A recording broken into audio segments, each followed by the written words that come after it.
founding of the New Age movement can be traced back to the 19th century in Theosophy. This is the group that largely popularized this belief that we are heading out of the age of Pisces and into the astrological age of Aquarius, which to them will be an age of unity of humanity, an age of enlightenment, a spiritual age of consciousness, so to speak.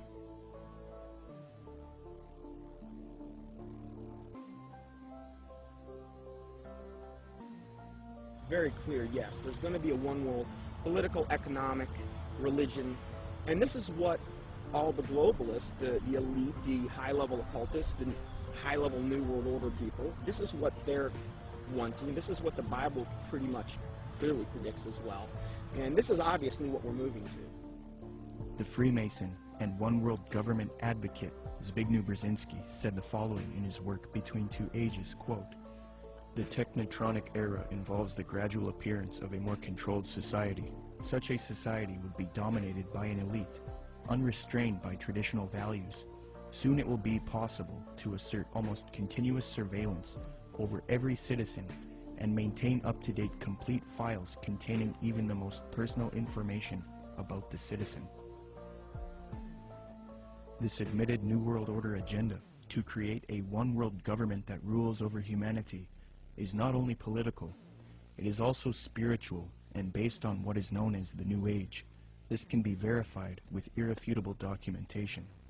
Most of the Christians doing this kind of work have been silenced, so I set out across the border to speak to the few researchers that are still left. There are not many researchers left who have not been deceived by the New Age. Speaking with these people helped confirm my position even more. The New World Order exists. The elite are occultists who adhere to New Age doctrines, and they are responsible for this new trend of discrediting Christianity, Jesus Christ, and the Christian New World Order researchers. There is a voluminous amount of data that I have obtained in my research on this subject, but after watching this production, do not believe me. Don't believe a word of what I'm saying. Do your own independent research and verify this for yourself.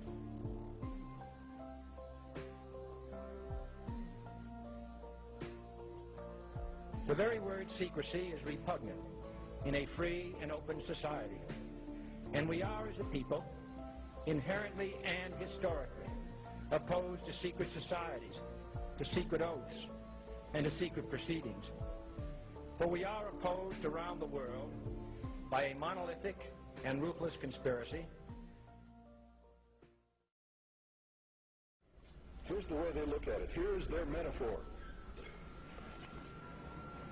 Adam and Eve were held prisoner in the Garden of Eden by an unjust, cruel, and vindictive God.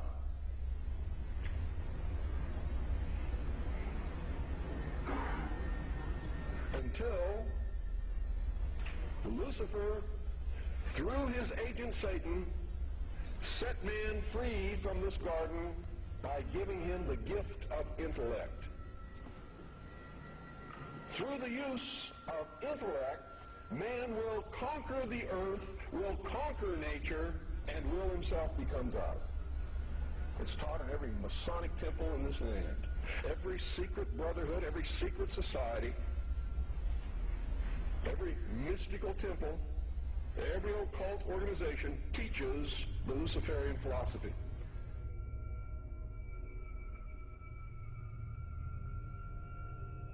To understand the New World Order and the New Age worldview, we must go back into history and examine its origins. But first we must define our terms. By New Age, I am speaking about a worldview that has many facets and components, such as astrological and zodiacal beliefs in the New Age concept, channeling higher powers to achieve knowledge, meditation, the belief that all is one, or forms of monism, the belief that we can attain godhood, esotericism, or in other words, reinterpreting ancient texts to find hidden meanings and unify all religious belief into one. The belief that we need a one-world system for the coming age of Aquarius. By New World Order, I am talking about a political agenda to create a one-world system, one-world government, one-world economy, unity of humanity into one organism, control over humanity, and submission of the masses.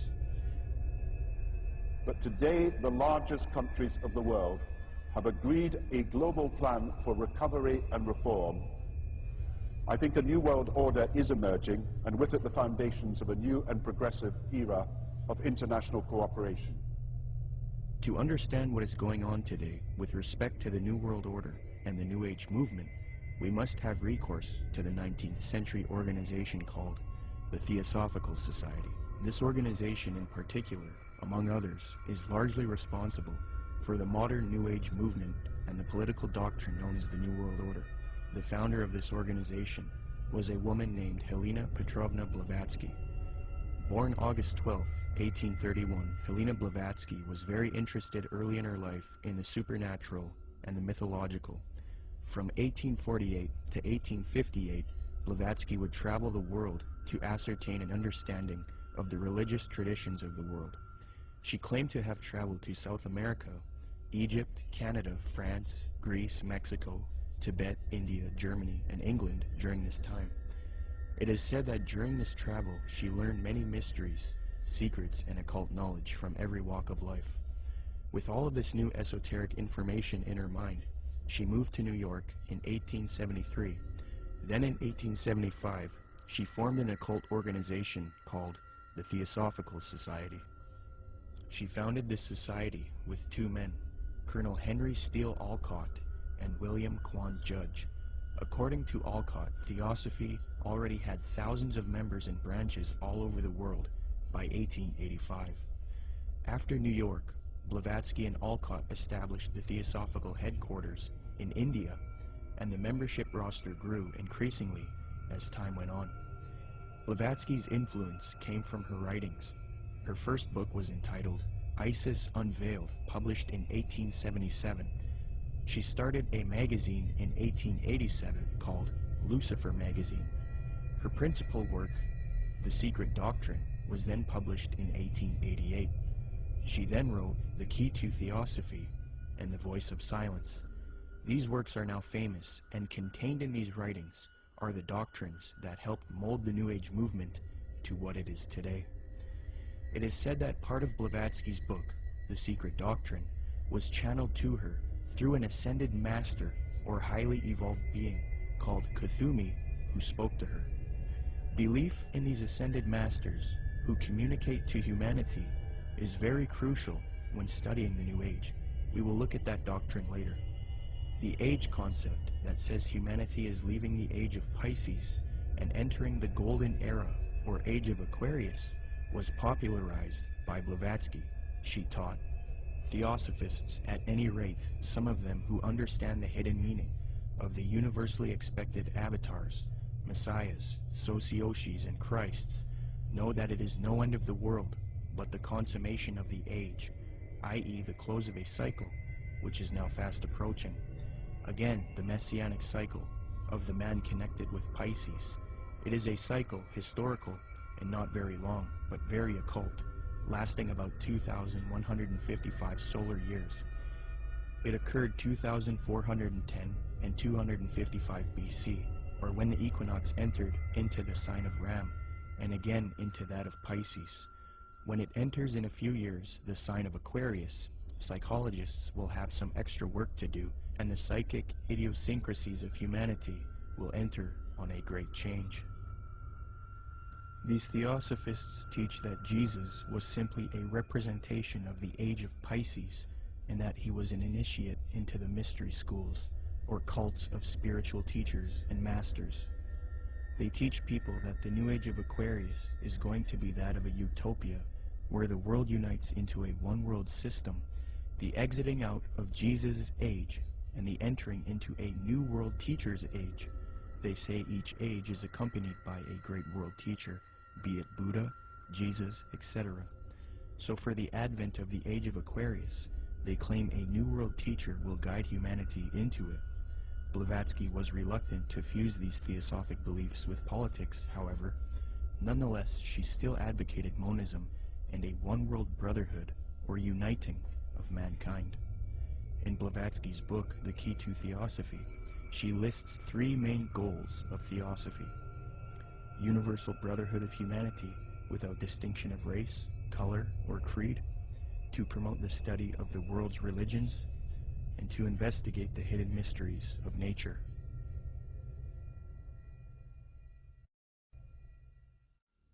As time went on, Theosophy got very popular. Many prominent figures would join the Theosophical Society from all over the world, and many popular doctrines of today's New Age movement would be molded and shaped by them. Theosophy is the first major New Age group, and they are largely responsible for many of the modern New Age beliefs, including the belief that Jesus represented the sun god. After studying the occult and the esoteric in depth, I have come to the conclusion that the Zeitgeist movement and the Zeitgeist films are based on Theosophy, Freemasonry, and the New Age. For those who are unfamiliar, in 2007, a man named Peter Joseph released a film called Zeitgeist. This film received millions of views on the internet and became very popular. Then in 2008, Zeitgeist Addendum, the sequel, came out. From there, Peter Joseph established the Zeitgeist movement. Whether Zeitgeist was a film that was intended by Peter Joseph or whoever was behind it to be what it ended up being, I don't know. But I can say that the message that's being expressed by Zeitgeist is without a doubt the most clear depiction of the mystery school ideology. And it's done in such a way to be, it's kind of what I've described as a sort of mystery schools for dummies. It's a way to get people that normally wouldn't be setting foot to any various secret societies. It's a way to indoctrinate them and get them to believe in the same sort of elitist mindset without having to go through any particular initiation. It's also usually accompanied with the idea of pride. That is that the people believe that what they believe is only for a select few, and that sort of has this way of sticking with them, and that nobody believes what I believe, and so it's sort of this elitist mindset that comes with that as well. The first Zeitgeist film was divided into 3 sections. The second section was about 9/11 being an inside job. The third section was about the corruption of the Federal Reserve. I have no real issue with the last 2 sections, but since the release of the first Zeitgeist film, Peter Joseph, the creator, has distanced himself from the 9/11 issue altogether.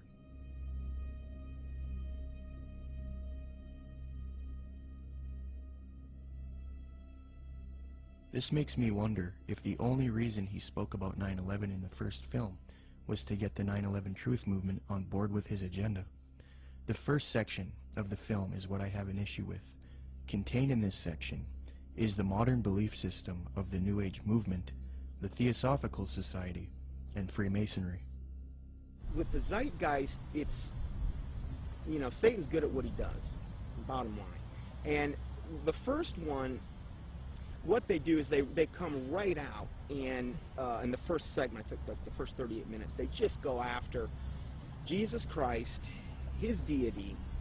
Basically what they try to do is convince everyone that Jesus Christ is just a knockoff of Horus and a lot of the other pagan deities, and they try to draw all these parallels and similarities. These parallels and similarities have all been debunked by Bible scholars and things. In fact, I think there's even a couple challenges up on the internet, the Zeitgeist Challenge, where they offer money if they can actually. So they've been debunked. I've done, oh my word, I don't know how many teachings debunking both movies. But if somebody were to see that for the first time and not know any different, oh, hey, it sounds convincing, sounds, you know, this or that. And so what they've got to do is discredit the Word of God, the deity of Jesus Christ.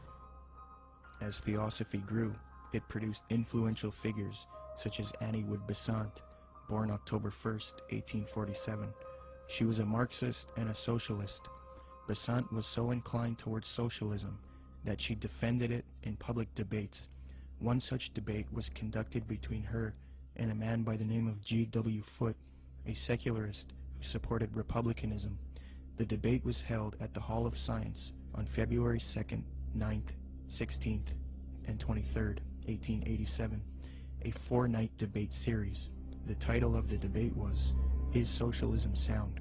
Angelique Richardson and Chris Willis from the University of London Institute for English Studies, when commenting on Besant's worldview, note, quote, "The socialist feminist Annie Besant joined the Marxist-based Social Democrat Federation, SDF, in the 1880s. Annie Besant met the founder of Theosophy, Helena Blavatsky, in 1890, and she quickly read Blavatsky's material.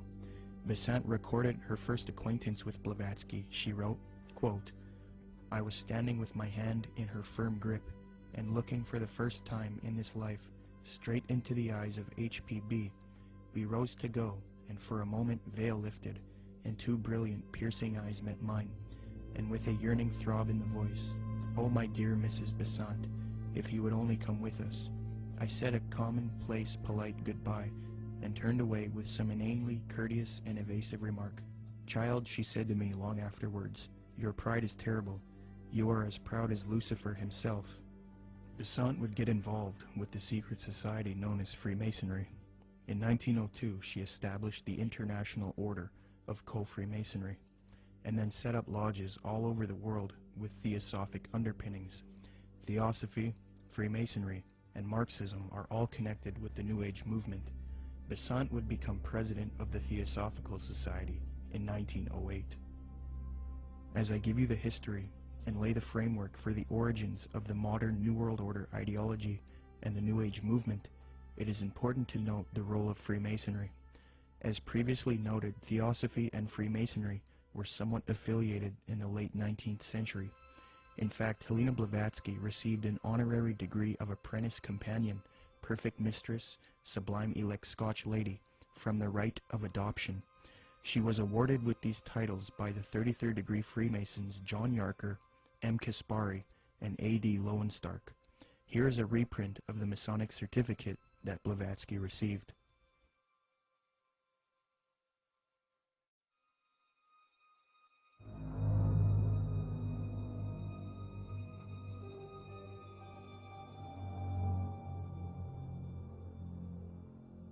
There are many different views on the origins of Freemasonry. I will present the one which I feel is the most evidenced and well documented. Modern speculative Freemasonry wasn't officially established until 1717 in London with the founding of the First Grand Lodge. Prior to that, there were Masonic lodges in the late 16th century. You first have operative Masonry involving those who would work with stone and who were part of a stone guild that built cathedrals and buildings in the Middle Ages. Around the 17th century, these operative Masons started accepting people into their craft who were not simply stoneworkers. Soon Masonry was not simply limited to stoneworkers. They then later developed into modern speculative Freemasonry of today, which involves secret handshakes, codes, symbolism, mythology, and legendary. The earliest documentation of the word Freemason is in the calendar of the Coroner's Rolls of the City of London. This is dated 1378 AD, edited by Reginald Sharp and published in 1913. Commenting on the origins of Freemasonry, Harry Carr remarks, quote, "It developed in Britain out of the building trades and fraternities, whose history goes back some 600 years in England. I do insist, however, that our present-day speculative Freemasonry is directly descended from the operative Masonry, whose beginnings we can trace back to the earliest record of organization among Masons in 1356. As far back as 1917, as modern Masonry was already 200 years old, people were recognizing the connection Freemasonry and Theosophy had. In the 1917 work, Heresies Exposed, W. Host remarks, quote, "Freemasonry viewed doctrinally is Theosophy." With respect to the previously mentioned Zeitgeist films and the Zeitgeist movement, I will demonstrate that after a thorough study into these teachings of Theosophy and Freemasonry, it becomes quite clear that this film and movement, which has captivated so many truth seekers, is nothing more than the externalization of Theosophy, Freemasonry, and the New Age to the public. This is important because if it turns out that Zeitgeist is leading people into Theosophical and Freemasonic ideologies, it means that rather than standing against the New World Order One World Government agenda, like the anti-New World Order movement is supposed to be doing, truth seekers are actually associating themselves with ideologies and organizations that are connected to the New World Order, which I will also demonstrate. I will now qualify this hypothesis since I have laid the foundation for Theosophy and Freemasonry. Theosophists and Freemasons, as part of their esoteric doctrine, taught that Jesus was the sun god, the S-U-N, in the sky, and that he was based on the age of Pisces within the zodiac. The Marxist Theosophist Annie Besant taught her students, quote, "Then the sun retrograded into Pisces at the time of the birth of Jesus Christ, the Pisces influence being shown by cures performed by stepping into pools of water, Christ choosing his first apostles from fishermen," unquote. Similarly, the founder of Theosophy, Helena Blavatsky, taught, quote, "Ichthus, a fish. Some of his early disciples were fishermen. Pisces, a conventional shape for the fish," unquote. The notorious Freemason Manly Palmer Hall taught, quote, "During the age of Pisces, the fish was the symbol of divinity, and the sun god fed the multitude with 2 small fishes." In another context, Blavatsky reinforces Theosophy's belief about Jesus, quote, "For the salvation of the world, this was the sun, shorn of his golden rays, and crowned with blackened ones, symbolizing this loss as the thorns. Jesus and even Apollonius of Tyana were but epitomizers of the history of the sun." These doctrines are very sacred to Theosophists and Freemasons. The first section of the first film, Zeitgeist, externalizes these same Theosophic and Freemasonic beliefs, fringe views that historians and scholars dismiss. Zeitgeist repeats, quote, "Jesus is the Son of God. Now Jesus is the figure who ushers in the age following Aries, the age of Pisces," unquote.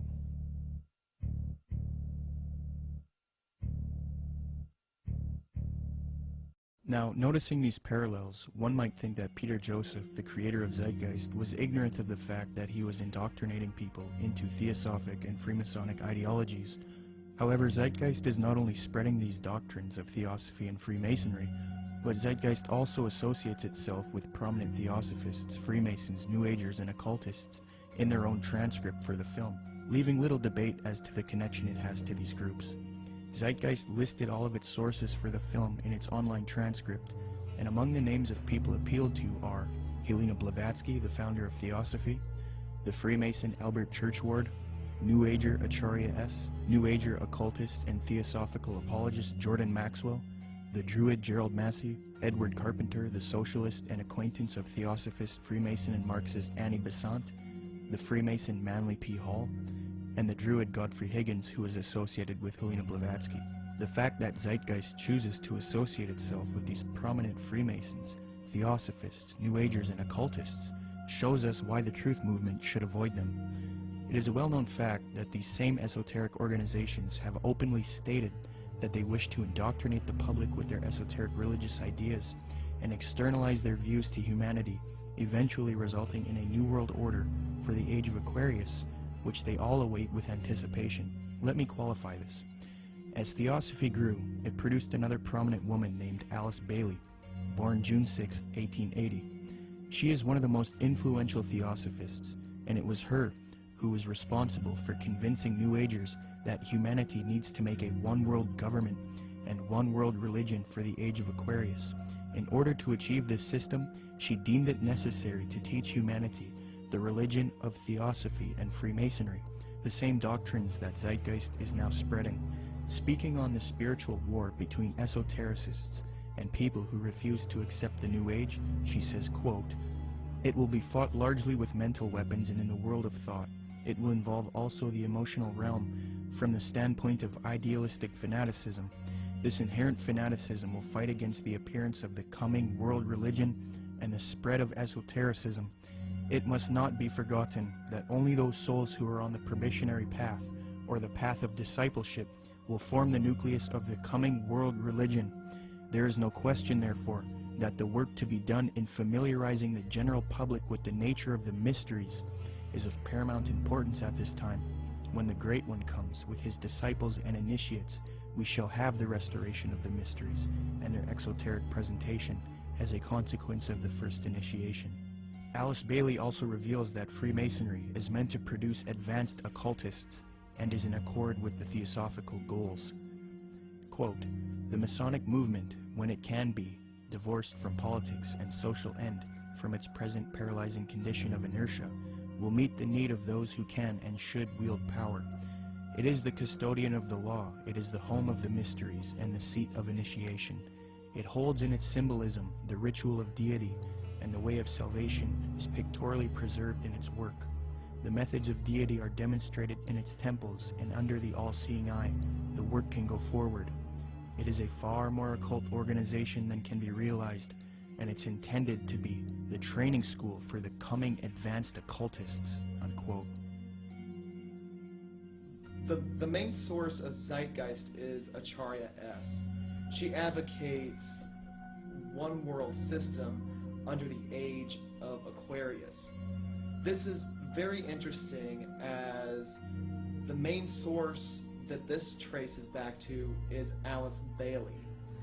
You can trace this to one book in particular called The Externalization of the Hierarchy, which advocates this extensively and even openly admits this in the first few pages of that volume.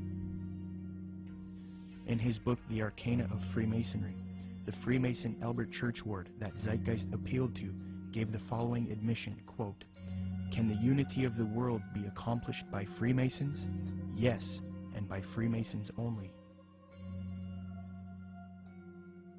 There is a common misconception about Freemasonry, and that is that many people believe it is merely a friendly fraternity where men meet up to network and socialize. This is partially true, but there are elements of Freemasonry that are not so innocent. The Freemasonic Society was infiltrated in the late 18th century by an organization called the Order of the Illuminati. There's a lot of fictional, embellished information about the Illuminati, but if you sift through all of the data, there are some very important key facts. All historians will grant that the Illuminati certainly existed in Bavaria, Germany, and that it was founded in 1776 by a man named Adam Weishaupt. This organization was a type of revolutionary organization that sought political and societal reform.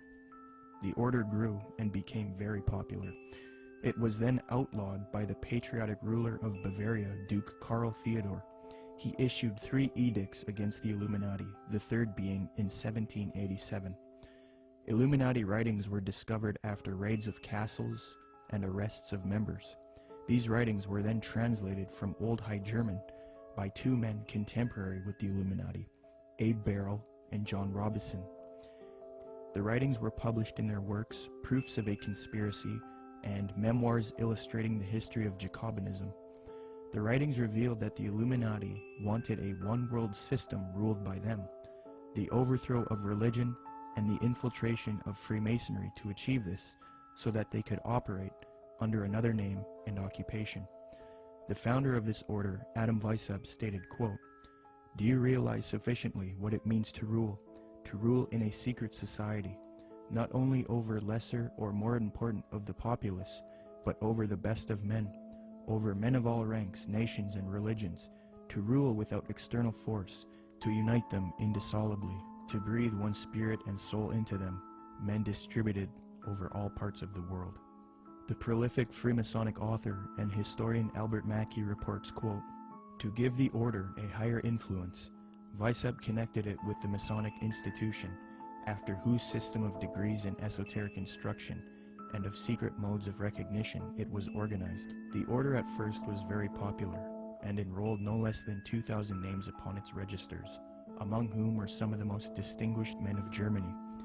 It extended rapidly into other countries, and its lodges were to be found in France, Belgium, Holland, Denmark, Sweden, Poland, Hungary, and Italy.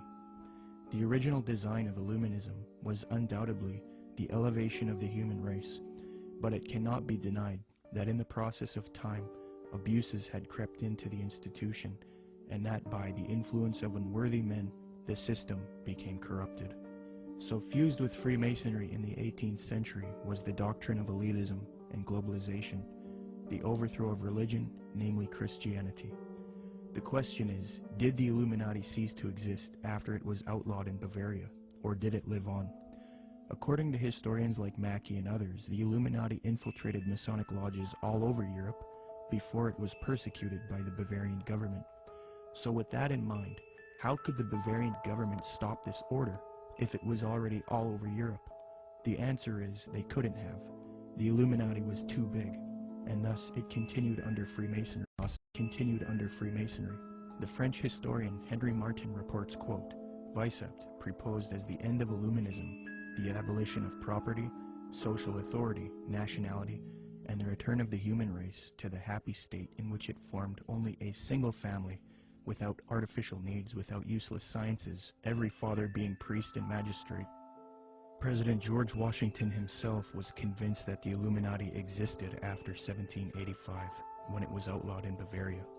He corresponded with the Reverend named G.W. Snyder, voicing his concerns about the Illuminati. This was written 13 years after the Illuminati was outlawed in Bavaria. George Washington states, quote, I have heard much of the nefarious and dangerous plans and doctrines of the Illuminati.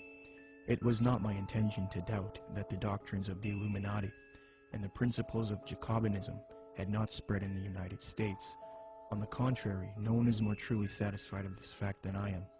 The idea that I meant to convey was that I did not believe that the lodges of Freemasons in this country had, as societies, endeavored to propagate the diabolical tenets of the first or the pernicious principles of the latter, if they are susceptible of separation, that individuals of them may have done it, or that the founder or instrument employed to found the democratic societies in the United States may have had these objects and actually had the separation of people from their government in view, is too evident to be questioned.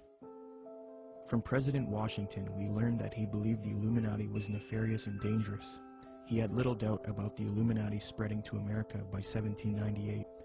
He was truly satisfied, or in other words, convinced of this fact. He thought it was too early for whole Masonic lodges to be striving for Illuminati objectives, but he did believe individuals within American lodges were certainly doing so. He believed the founder or instrument used to found the democratic societies in the USA may have had Illuminati objectives in mind, and that they had the separation of the people from their government in view. According to Washington, these things are too evident to be questioned. That same year, the president of Yale University, Timothy Dwight IV, spoke out against the Illuminati. Quote, the great and good ends proposed by the Illuminati as the ultimate objects of their union are the overthrow of religion, government, and human society, civil and domestic. Joseph Willard, the president of Harvard University, said in a speech in New Hampshire, quote, there is sufficient evidence that a number of societies of the Illuminati have been established in this land of gospel light and civil liberty, which were first organized from the Grand Society in France. They are doubtless secretly striving to undermine all our ancient institutions, civil and sacred. These societies are closely leagued with those of the same order in Europe. They have all the same objects in view. The enemies of all order are seeking our ruin. Should infidelity generally prevail, our independence would fall, of course. Our republican government would be annihilated. Speaking on this new Freemasonry that was infiltrated by Illuminati elitist doctrines, John Quincy Adams, the 6th President of the United States, remarked, quote, I do conscientiously and sincerely believe that the order of Freemasonry, if not the greatest, is one of the greatest moral and political evils. Because this Illuminati doctrine of globalization and societal reform was fused into Freemasonry, later prominent Masons started voicing their anticipation of a new world order, one world system.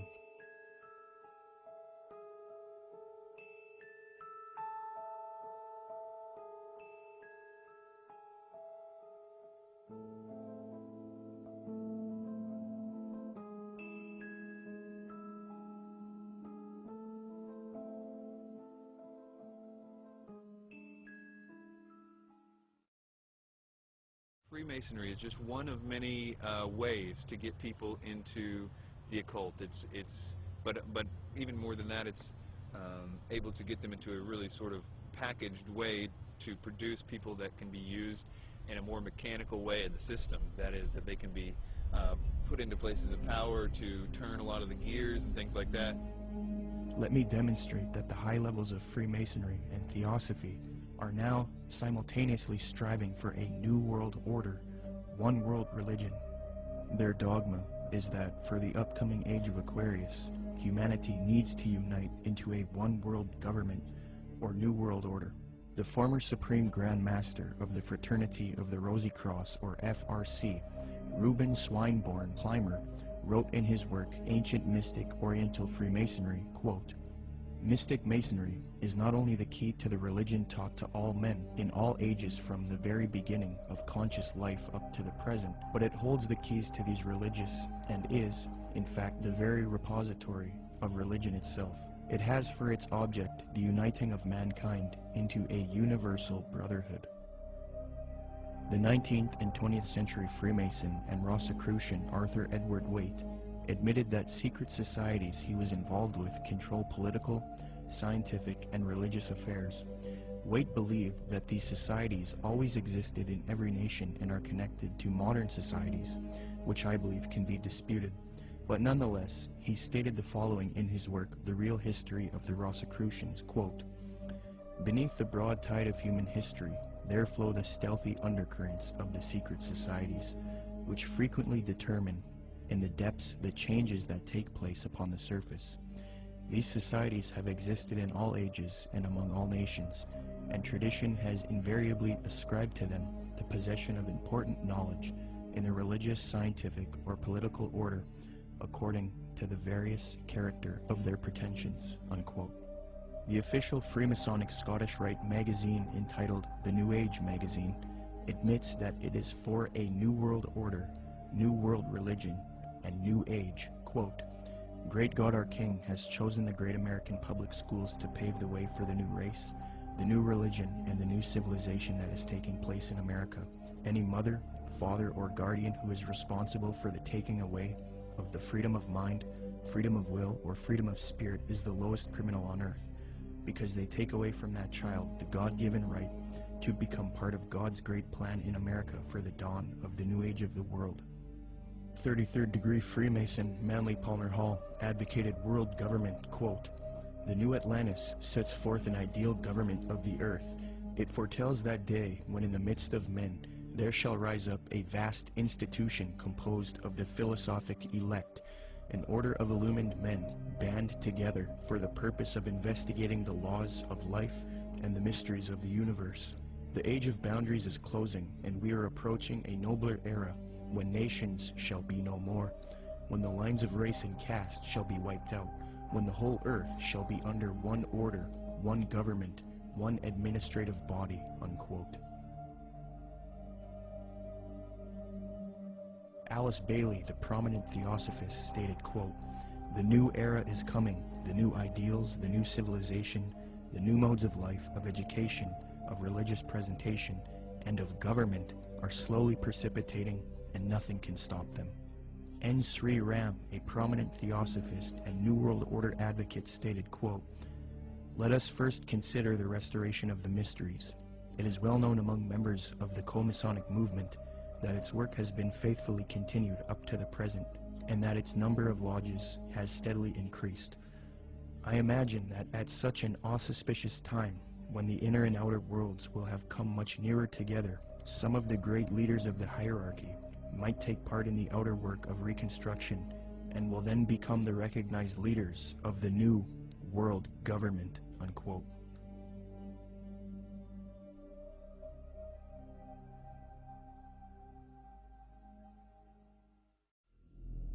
This was written by Manly P. Hall. Manly P. Hall was both a Grand Master within Freemasonry, and he was a Grand Master in the Illuminati. And he says, "All of sincere heart will find consolation in the conviction that powers beyond and above human corruption continue to administer the destiny of the globe. It would be a mistake to confuse the governing bodies with the various sects which pretend to authority but give no indication or proof that they can manage efficiently even their own affairs."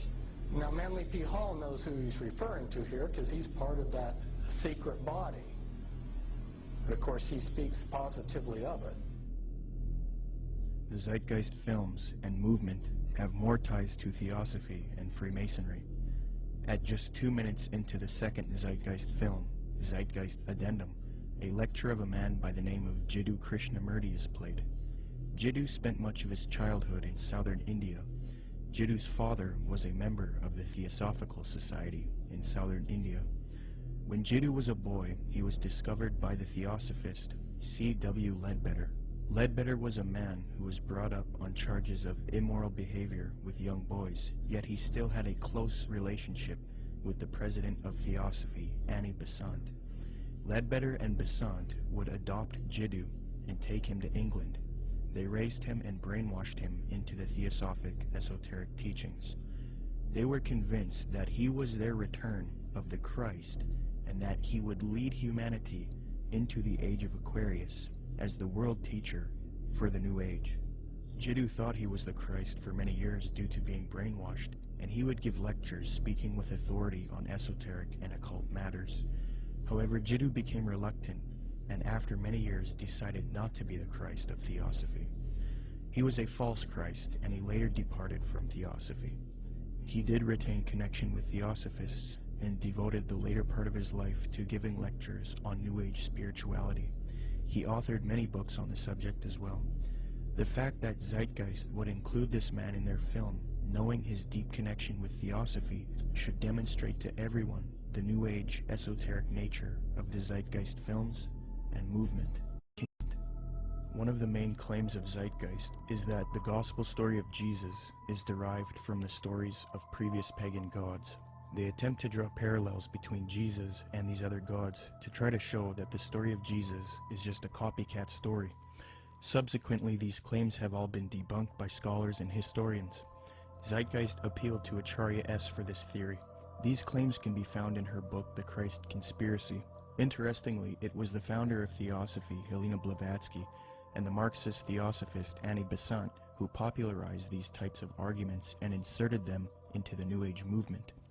The emphasis is removing uniqueness from Jesus Christ and Christianity, because to the New Ager, humanity is leaving Jesus' age of Pisces, which they believe is now evil. According to them, many people are still stuck believing in Christianity, holding the world back from their new spirituality. So what better way to fix this problem than to discredit the avatar of the previous Piscean age, Jesus Christ? They will even go as far as to say Jesus never existed in order to lead people away from Christianity. Thus the masses are now on board with the new Aquarian world order. Even modern New Agers around today will utilize this deception. New Age spokesman and disciple of Alice Bailey and Theosophy, Benjamin Krem, states, quote, "The 5 major initiations which take one to liberation have their symbolic enactment in the life of Jesus. That is what the gospel story is really about. It is a very ancient story and has been presented to mankind again and again in different forms long before the time of Jesus," unquote. When one compares Acharya S.'s book, The Christ Conspiracy, to Helena Blavatsky's book, Isis Unveiled Volume 2, it becomes quite clear where Acharya got much of her material. For extensive rebuttals to this copycat thesis, see the following books, videos, and articles. The 3 things that Zeitgeist adopts from Theosophy and Freemasonry with respect to theology are 1. The belief that the story of Jesus was copied from other religions. 2. That Jesus is a representation of the sun. And 3. That Jesus ushered in the age of Pisces. It makes sense why Theosophists would spread these views, because they want a world system for the age of Aquarius, and in discrediting Christianity and connecting Jesus to astrology, they can get apostate Christians on board. But why then does Zeitgeist spread this propaganda? Interestingly, the creator of Zeitgeist, Peter Joseph, has wanted a world system or utopia paradise on earth since the release of the first Zeitgeist film. And as far as the spiritual aspect of life, you know, we're all pure spirituality. Of course there's something outside of understanding, because we're just a fragment inside this larger whole. I end Zeitgeist with a very positive note. We're talking about the consciousness, the whole consciousness, because you can scientifically orient yourself and even more importantly, spiritually orient yourself into a collective consciousness to realize that we're all one organism. And the moment people stop dividing themselves up and generating religious division, political division, the moment people stop fighting amongst themselves is the moment paradise will dawn. Similarly, Zeitgeist's main source, Acharya S., has advocated the New Age of Aquarius that the elitist Theosophists and Freemasons await in her 1999 work, The Christ Conspiracy, quote, "But the future is now, and the maneuvers are being unveiled. As far as Christianity's role in this new age, Carpenter states, quote, "Christianity, therefore, as I say, must either now come frankly forward and acknowledge its parentage from the great order of the past, seek to rehabilitate that, and carry mankind one step forward in the path of evolution, or else it must perish. There is no alternative." Despite the vilification of the so-called New Age movement, the fact is that we are entering into a new age. The age referred to in the gospel tale is that of Pisces, and through contrivance and duplicity, coercion and slaughter, the fish god Jesus, the Piscean solar avatar, has indeed been with us. But now it is the close of the age, and his time is over. As Hancock says, we live today in an astrological no man's land, at the end of the age of Pisces, on the threshold of the new age of Aquarius. Traditionally, these times of transition between one age and the next have been regarded as ill-omened.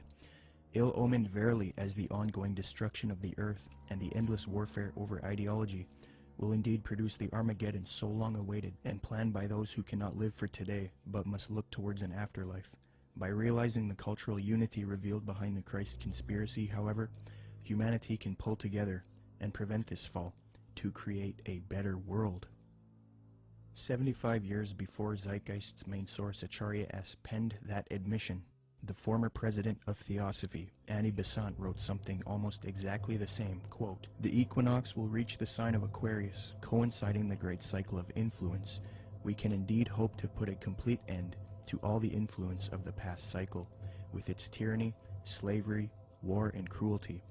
This is one of the great transitional epochs, and the karma before humanity as a whole, and to every group in particular, is to reform itself from slavery, female subjection, war, and cruelty, and establish a civilization based on humanness and interest in spiritual matters." New Age author Gail Fairfield explains what is expected for the supposed upcoming age of Aquarius. She states, quote, "The sign of Aquarius is the sign of focused concepts. It concentrates intently on developing its ideas and then applies them to the betterment of humankind. It has talent for rapidly correlating all the information available into a political, ethical, spiritual, technological system. Aquarius creates optimal features for individuals and for humanity because it needs alternatives, possibilities, and something to move towards. Overall, Aquarius is a reformer and visionary working to create its utopia," unquote. Isn't it interesting that right after Zeitgeist promoted the Aquarian New Age concepts in the first Zeitgeist film, the second film, Zeitgeist Addendum, then goes on to convince its followers to strive for a similar Aquarian one-world system, New World Order, called the Venus Project. Indeed, the solution offered by the film Zeitgeist Addendum is that humanity needs to unite into the very same thing that Theosophy and Freemasonry wants it to unite into: a one-world universal esoteric brotherhood of humanity, a New World Order. I think that the coming new system that the occultists speak of it's really crucial to understand that what they're talking about is not going to look like what we think the New World Order's control grid will look like. They believe that the utopia will be one of a spiritual utopia, one that's free of wars and religion. It's easy for a lot of people to have idealistic views about it. They're going to make it sound wonderful, which is what like the Zeitgeist Addendum particularly does in the second part, where they talk about, oh, we're going to like, you know, have free energy, we're going to provide your needs. There's been talk about erasing all debts. That's more the Venus Project is more what is it Jacques Vallée? Jacques Fresco. That's more what he's into. Okay, this is his utopian approach to the New World Order, where I literally heard him say on the addendum, where he said, "We'll have no laws. All laws will be done away with." I thought to myself, all law? I mean, nobody's going to have to work. It's just going to sound like wonderful. I mean, he's talking about how are people going to make livings. Well, you won't have to, and you can do whatever you want. And if you make a painting, you can give it to somebody. I mean, this utopian world, but it's going to come at an extremely high price regarding the mark of the beast. It's not going to be what they're cracking it up to be. And most likely, it's only going to come with massive depopulation. And they're going to probably try to pull that off a number of different ways. But you have the Zeitgeist this utopian approach, and then you also have the way the Ascended Master, some of the Ascended Masters say will be done through a project called Nasera, which, you know, is very similar in what the Zeitgeist Addenda talks about. It's just kind of a different flavor of it all. So which one they're actually going to be able to pull off, if the Lord lets them do it, it's kind of up to the Lord. It's hard to say which one they're actually going to be able to pull off, if the Lord lets them do it, it's kind of up to the Lord. It's hard to say which way it'll go. The Venus Project looks like Francis Bacon's New Atlantis, this concept that has been with the occult realm for a long time. Whether they call it the New Atlantis or whether they call it some coming utopia or some Platonic version of the New Age, the New World Order, a lot of people, those terms were viewed in a completely different context that I think a lot of us in the truth movement see the New World Order. It's a totally different thing that they're hoping will happen. And I think that we can be in danger if we think that the New World Order is just going to be a police state control grid, which I think it will be, but I think it will be in the context of a lot of supernatural things going on. So it's going to look like the old world order is gone, and in doing so, it's going to be exactly what those like Francis Bacon and all the others have mentioned. This New World Order is going to be proposed to look just like the Venus Project, but I can tell you that won't be the case for very long. It might be right at the beginning, but not as it goes on. According to the New Agers, Theosophists, as well as many elitists and Freemasons, there exists a group of highly evolved men and women called the Masters of Wisdom. These powerful groups claim that Buddha, Krishna, Muhammad, and Jesus were all masters of wisdom, and that a being named Maitreya is the leader of these beings, who in turn is subject to the true leader, Sanat Kumara. New Age Theosophist Dane Rudhar concedes that the leader of the Masters, Sanat Kumara, is in fact Satan, according to the esotericists. Quote, Satan is an anagram for Sanat Kumara, who in the esoteric philosophy of India is the Promethean being who gave mankind the fire of self-conscious and independent individual selfhood, unquote. John Michael Greer in the New Encyclopedia of the Occult notes, quote, Satan has a possible echo in theosophic lore, where the Lord of the world, the spiritual ruler of the earth, and the head of the Great White Lodge is Sanat Kumara, a lord of the flame who descended to earth from Venus in a fiery chariot some 6 million years ago, unquote. Helena Blavatsky taught her students that it is actually Satan who is God, the Messiah, and that Jehovah is the evil one. She stated, quote, It is but natural, even from the dead letter standpoint, to view Satan, the serpent of Genesis, as the real creator and benefactor, the father of spiritual mankind. For it is he who was the harborer of light, bright radiant Lucifer, who opened the eyes of the automation created by Jehovah, as alleged, and he who was the first to whisper, In the day ye eat thereof, ye shall be as Elohim, knowing good and evil, can only be regarded in the light of a Savior, an adversary to Jehovah, the personating Spirit.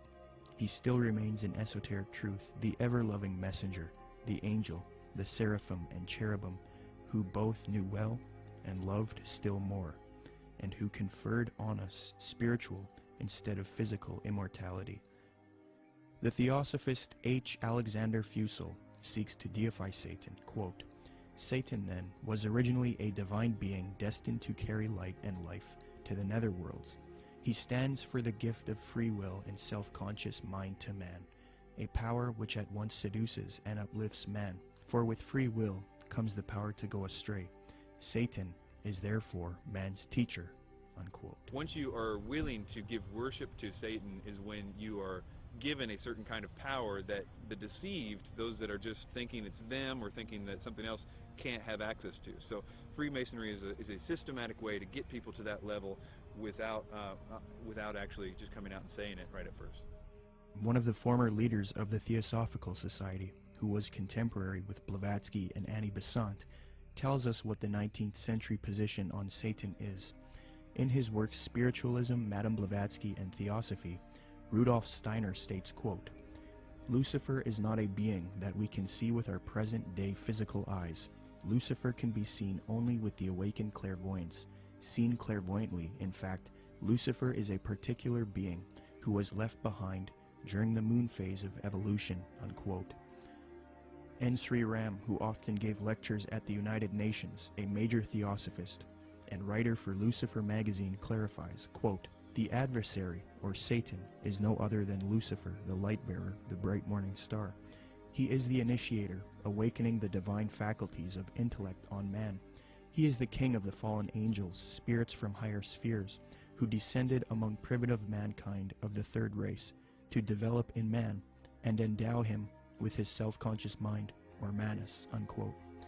Theosophy teaches that Satan or Lucifer is actually a divine being who saves humankind and brings him consciousness. Many modern influential New Agers who are deceived by Theosophy repeat the same theme. David Spangler admits that Lucifer is a being that New Agers honor, and the light of Lucifer is the light of God. Quote, "The true light of Lucifer cannot be seen through sorrow, through darkness, through rejection. The true light of this great being can only be recognized when one's own eyes can see with the light of the Christ, the light of the inner sun. Lucifer works within each of us, trying to bring us to wholeness.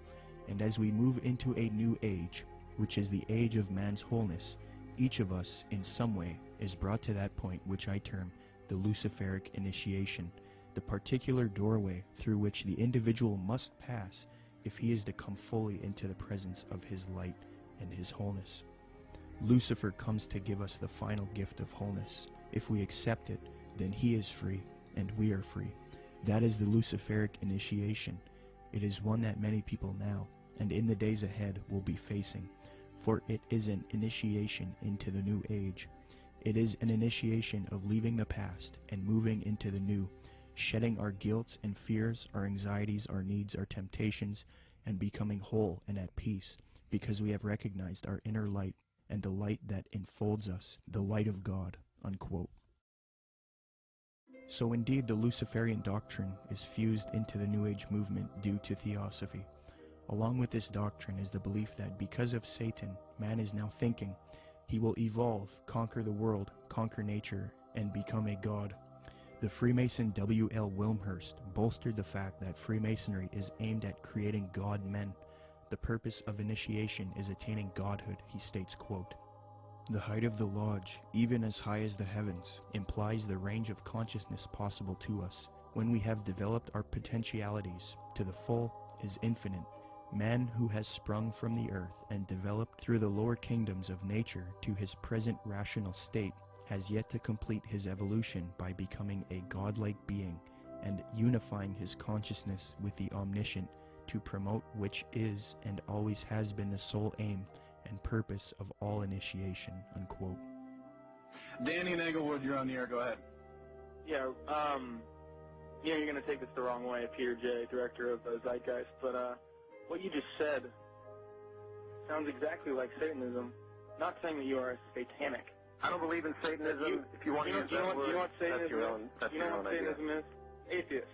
People who do not believe in a God. People who believe that man is God. That's what that's Satanism correct. is. You are God. Okay, then you are a Satanist. You are God. You are God. You are God.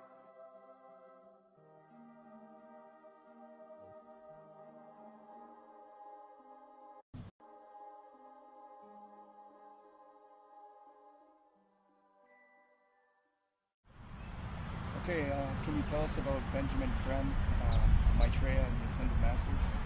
Okay, well, Benjamin Creme was born in 1922, and in 1959 he was contacted by one of the masters, Ascended Masters.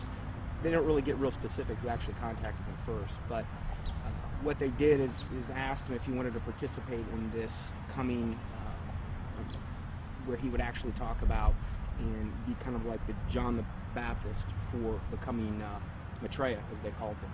And he accepted, and in 1975 he started Share International, which is kind of like the mouthpiece for who they call Lord Maitreya. And in 1977, Maitreya actually made, according to them, his physical appearance, where he came from the Himalayas, and supposedly he occupied a body, came in on a plane from the Himalayas, and they even used that whole thing about him coming from the Himalayas in 1977 to say that this fulfills the Bible scriptures where it said he will come in the clouds, which is such a joke. But so Maitreya has really been, or Benjamin Creme has really been, like, again, the kind of like the false version of John the Baptist for Maitreya ever since, really. He's went around, lectured. He lectures at different various occult groups. He lectures at Masonic halls and these types of things, places where he feels comfortable at. And he's been trying to herald in Maitreya for a long time. They've made many predictions where, you know, they said, okay, he's most likely going to appear within this time frame, and most of the time they've just got everything wrong. So they'll say, well, he could appear any moment, but we don't really know when. The New Age religion, folks, is going to have a worldwide leader, a charismatic political and religious leader that they call Lord Maitreya. At least so far that's who they call him, or that's what they call him. This individual, as far as I know, has not made his public appearance yet, but the New Agers claim that he is on the earth at the present time. They claim that he came to live with the Asian community in East London, England, in July 1977 by descending from his ancient retreat in the Himalaya mountains along the border of India and Tibet. They further believe that his imminent emergence into full public view is assured. They also claim that this individual is the one that the Christians call Christ, the Jews call the Messiah, the Buddhists call the fifth Buddha, the Hindus call Krishna, and the Muslims call the Imam Mahdi.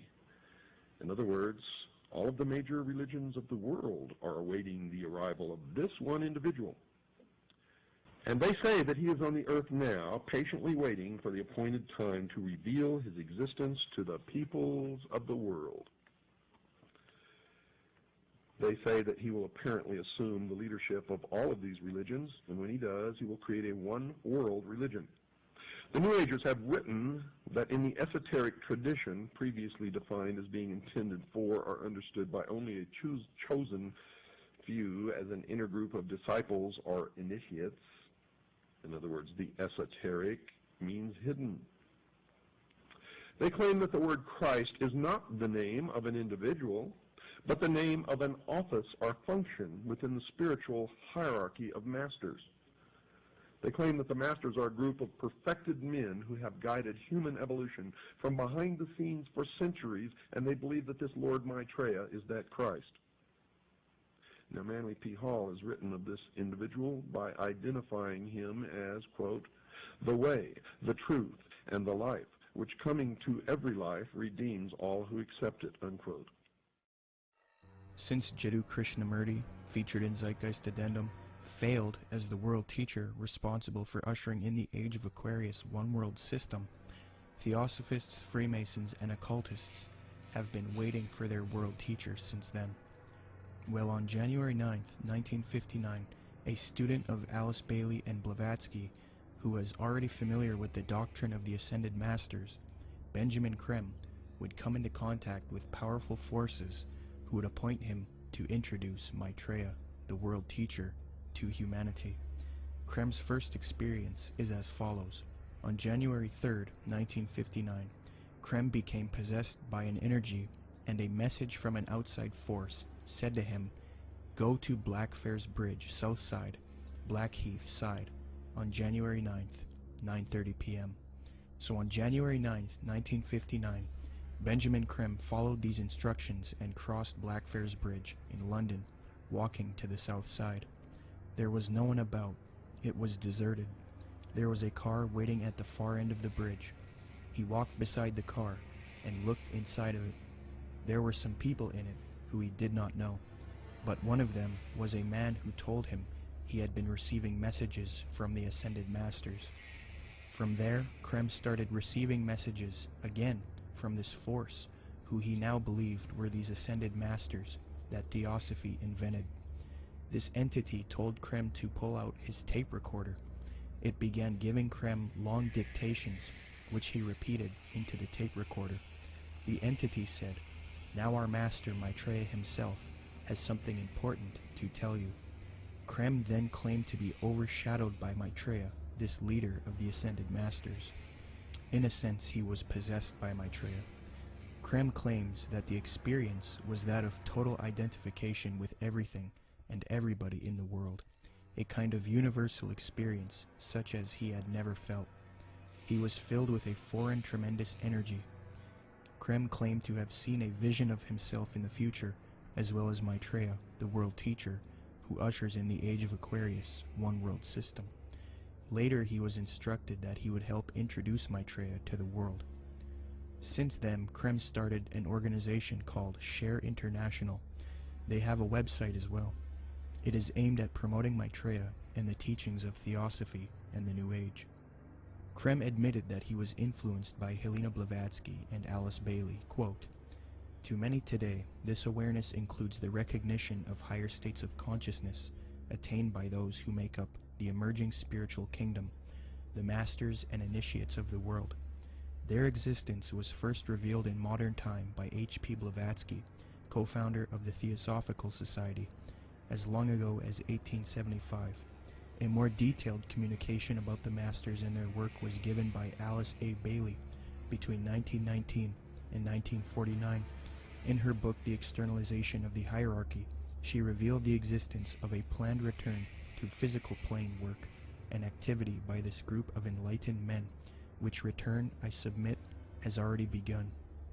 I think that what Blavatsky wrote down, even by her own admission, was not written by an ascended master, and I don't think that ascended masters exist. She was being deceived. Regardless of what we think, we have to at least believe her and the others involved in the high levels of the Theosophic movement, that what they got, the core levels, their secret doctrine, was given to them by off-world entities.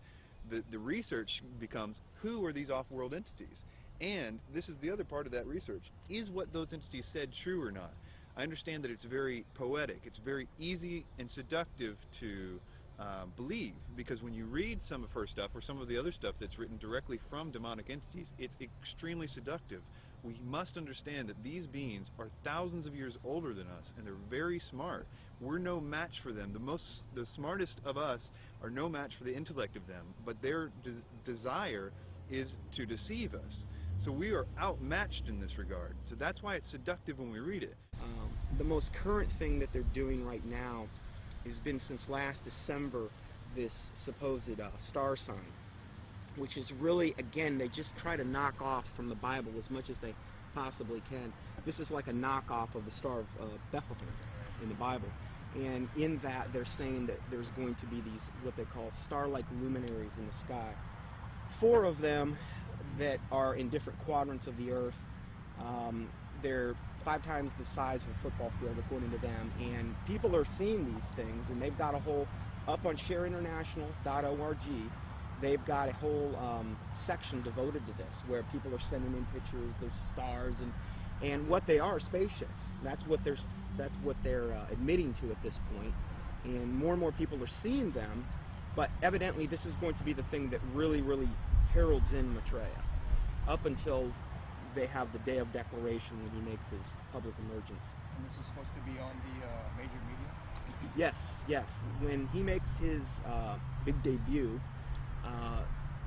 what they've said is they've already secured an interview with a major U.S. TV network, and then one in Japan, I believe, as well. So during this time, he's going to, the day of declaration, supposedly he's going to basically telepathically communicate with masses and masses of people. They supposedly will hear them in their own language. They'll be able to comprehend him. Supposedly they'll feel this infinite love. And there will be many also supposed miraculous healings taking place around the world at the same time. And most likely, this day of declaration will come on the heels of some or multiple cataclysmic events, most likely the first thing being an economic meltdown, which is what he's predicted way back from the 90s. And what does Maitreya promise? What does he want to achieve? What are his goals? Well, you know, if you look at the word Share International, which is the name of the site, you know, if you read what he says, he wants the world resource sharing of the world. He doesn't want there to be any, supposedly, any inequalities of the world. You know, you look at what he says that he is. He says that he is the Christ that the Christians are expecting, the Messiah the Jews are expecting, the fifth Buddha the Buddhists are expecting, Krishna the Hindus are expecting, and Imam Mahdi that the Muslims. So he's kind of everything rolled up into one. He's like the total package. He's going to give and be able to unite and put all of the various and different religious systems, the major religious systems, all on the same page. And the Bible says that when the Antichrist comes, he's going to come with all lying, power, signs, and wonders. And he's going to deceive the whole world by which the miracles that he's going to do. So he's taking credit for every single miracle that's going on right now, whether it's a Marian apparition, which would be, to him, the ascended Master Mary, because he's got a whole band of masters that he's going to be coming with. And so he's taking credit for everything. Every miracle that you're seeing going on in the world right now, whether it's a Catholic miracle, whether it's some type of energizing of the water, whether it's some bleeding statue, whether it's, you know, some Hindu miracle, crosses of light, they've seen those in various churches. He's taking credit for all of that. And I think what we're going to see and what he says we're going to see, in fact, I just read this in their last report, Benjamin Kremet said also with the UFO sightings, he says they're going to increase up until the time when he makes his emergence. And he's going to come on the scene. He's going to be able to explain all of this and try to put everybody on the same page. My personal belief is that the Antichrist, or the world teacher, will seem to actually be Christ, in the sense that he will seem to destroy some old system and some old bad leader. And I think that it will somehow be tied to, I don't know, this is my guess, but it will somehow be tied to some sort of fake or alien invasion or presence of some sort.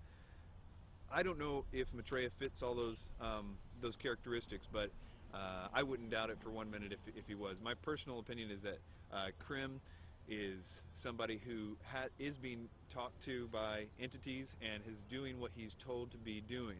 But you have to understand, a lot of times with people that are channeling entities like that, they oftentimes do and say things that don't come true, because the demons themselves don't know when. They're still on a timeline that they can't tell when something's going to happen. So they're always keeping something ready to happen in case when they finally can. So in the case of that, like if you look at the Blossom Goodchild thing and these ideas that were consistently put out by channeled entities and things, it never came to pass because they don't have control over the timeline. They just have to always be ready. According to Share International and the Swahili edition of the Kenya Times, Maitreya made an appearance June 11, 1988, to a local congregation in Nairobi, Kenya. The editor of the Swahili edition of the Kenya Times, a veteran journalist named Job Matungi, witnessed the event and took some pictures. A summary of his article as it appeared in his newspaper is as follows, quote, "The tall figure of a barefooted, white-robed and bearded man appeared from nowhere and stood in the middle of the crowd. He was walking slowly towards the new church building, away from the tent. Mary walked with him side by side. I stared at the stranger without blinking, wafted on top of his turbaned head, his feet, and his entire body. In clear Swahili, which had no traces of accent, the strange man announced that the people of Kenya were blessed, especially those who had gathered at the venue that afternoon. We are nearing the time of the reign of heaven, but before that I shall come back and bring a bucket full of blessings for all of you," the man said. A bucket full of blessings is a reference to the astrological symbol for the age of Aquarius. Aquarius is depicted as a man carrying a pitcher of water in the zodiac. But continuing with the article, quote, "It took the crowd nearly 20 minutes to recover after the man left the meeting in a car belonging to a Mr. Gurnam Singh, who offered to give him a lift. But it will probably take Mr. Singh his lifetime to recover from the shock he got 2 minutes later. On reaching the bus terminus, the man informed Mr. Singh to stop the car. On getting out, he walked a few paces beside the road and simply vanished into thin air." New Age expert and attorney Constance Cumby, author of The Hidden Dangers of the Rainbow, had stumbled onto this Maitreya figure in her research in the 80s. Her book, published in 1983, was the first book to give a full expose on Maitreya and Benjamin Creme. On page 21, she notes a Denver Post interview conducted by Jack Kissling speaking to Benjamin Creme, quote, "Won't the advent of a single world religion annoy the hierarchies of all the current orthodox religions?" I asked. "More than that," he said with a smile. "They will be shocked. I dare say they will be among the last to accept the Christ." But according to Kissling, Creme said confidently, "It will come because it must. We will begin to live," he said, "as potential gods," unquote. Constance Cumby also notes that Creme is a Luciferian by citing a WLAC radio interview, quote, "In a November 9, 1982 radio interview over WLAC, Nashville, Benjamin Creme told the entire Bible Belt that Lucifer came to planet Earth from planet Venus 18.5 million years ago and made the supreme sacrifice for us," unquote. Constance Cumby had direct contact with Benjamin Creme face-to-face in Detroit, Michigan. I had the opportunity to meet this brave woman, and she showed me the place in which she had attended a lecture by Benjamin Creme.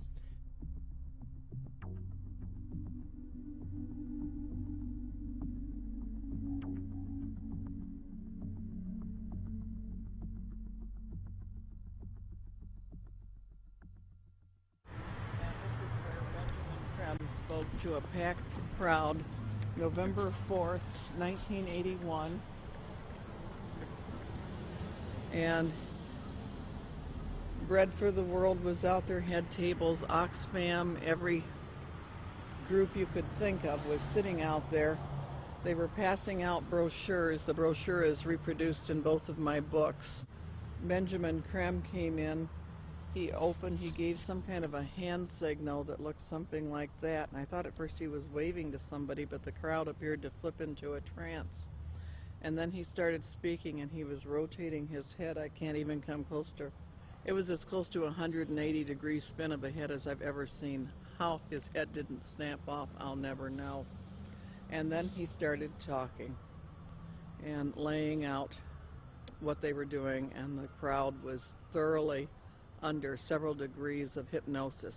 I knew many people in that crowd from political circles and social circles in Detroit for many years, and I talked to some of them, and the common denominator was they had all been through one kind of mind control course or another, one type of New Age class or another. I talked to a fellow behind me, Al Banks, and I said, he was a film producer doing much what you're doing now. And I said, "Al, I know what I'm doing here tonight. What are you doing here?" And he said, "Because, Connie," he said, "I'm taking a course in miracles at Unity." He said, "I've joined Unity. We're all required to take a spiritual growth class. I've taken a course in miracles. It was a class requirement that we be here tonight." And then he said, "You know, Connie, I would have thought a progressive person like you would have joined Unity a long time ago." Well, then I started explaining to him exactly why I haven't, and he snapped, the glaze snapped off his eyes for a little bit. He thanked me for telling him. And then Creme came in and started doing his thing. And at the end of the evening, they had been promised an appearance by Maitreya, the Christ, channeled through Benjamin Creme himself, that Maitreya would speak through Benjamin Creme. And Benjamin Creme asked everybody to join in the recitation of the Great Invocation. I told the woman standing next to me, "I will not say the Great Invocation with you. I will say my own prayer." And she was a nice little prim, proper-looking black lady. Could have been active in any Black Baptist church in Detroit from her appearance.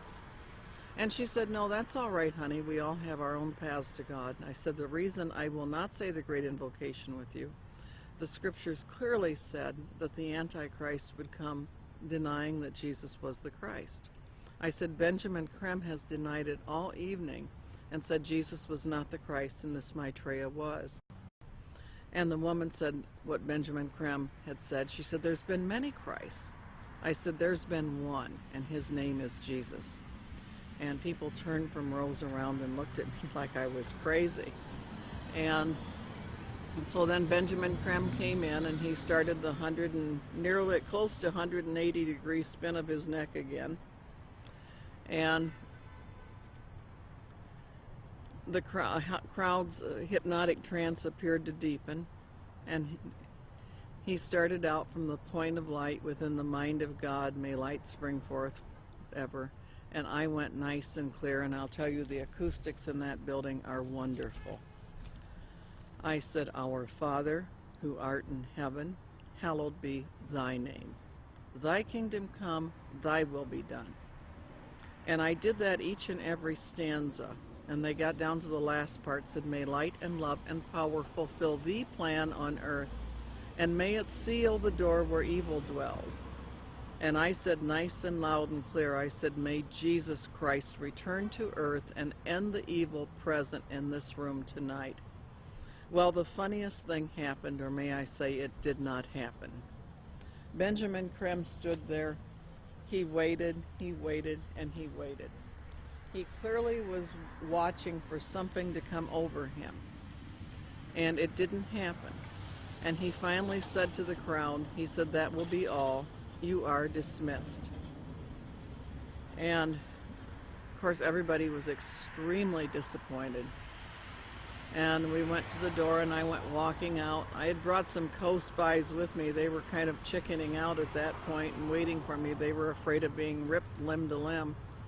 And I stood down there, and a number of those people knew me, and they were just furious with me. And I stood there calm, cool, and collected, and I said, well, I said, if you're Maitreya the Christ, Betreya the Christ, or whatever his name's supposed to be, or everything he's cracked up to be, one lousy Christian in there saying the Lord's Prayer shouldn't have stopped him.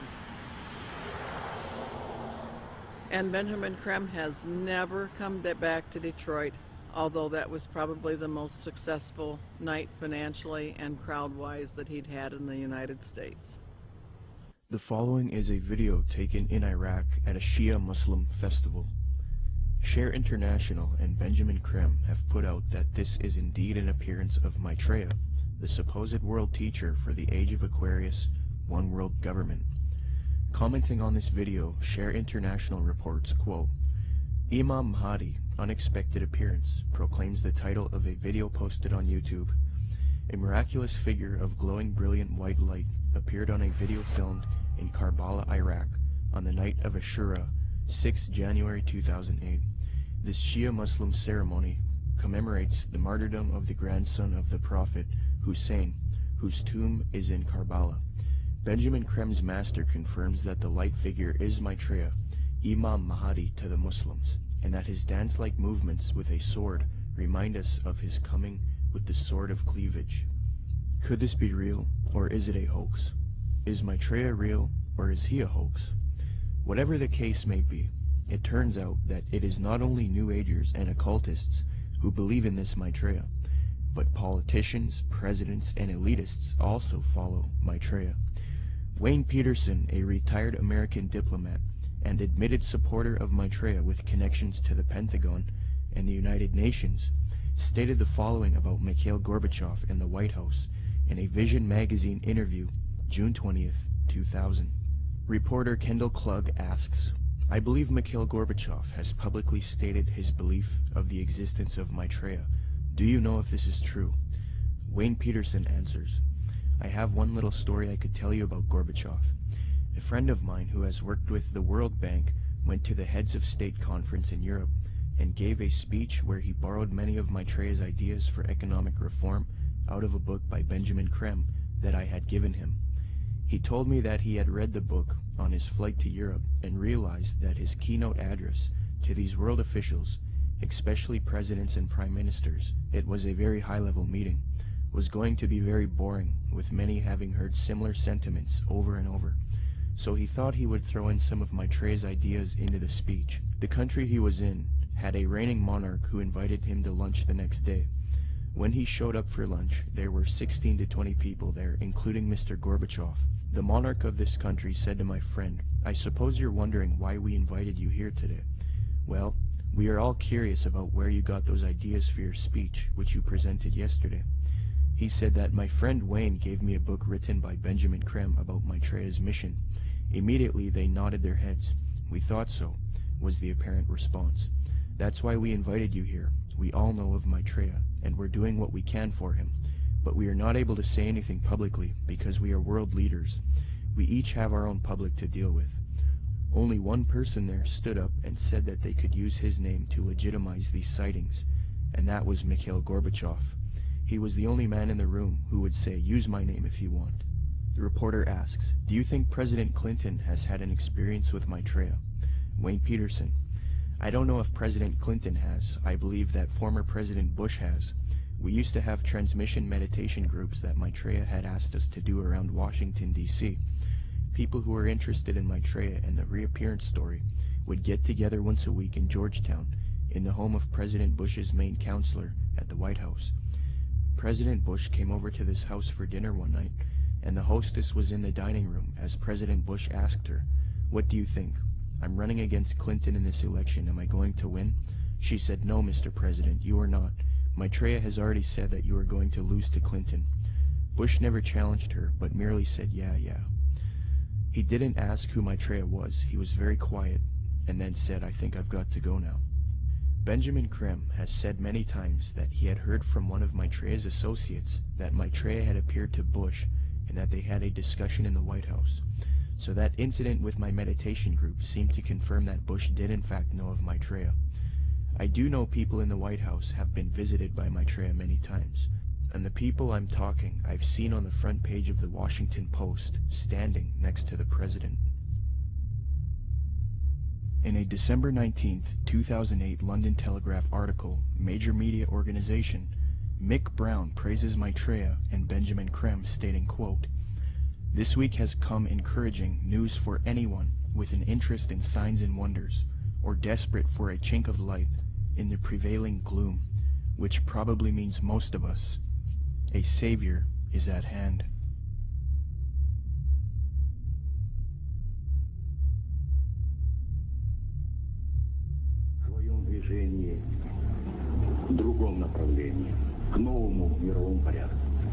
I think even that does not describe why the world has changed so much and why the world has turned so much toward a new world order and a new kind of civilization.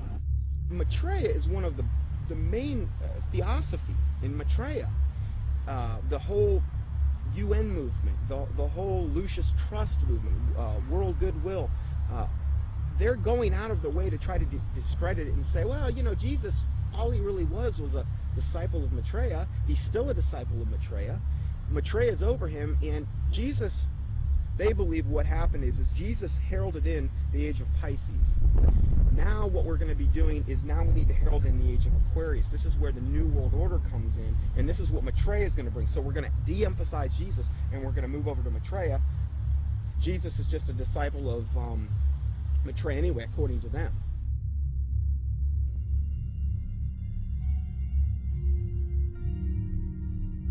In 1919, the theosophist Alice Bailey was supposedly contacted by one of these ascended masters known as the Tibetan Dijwal Kul.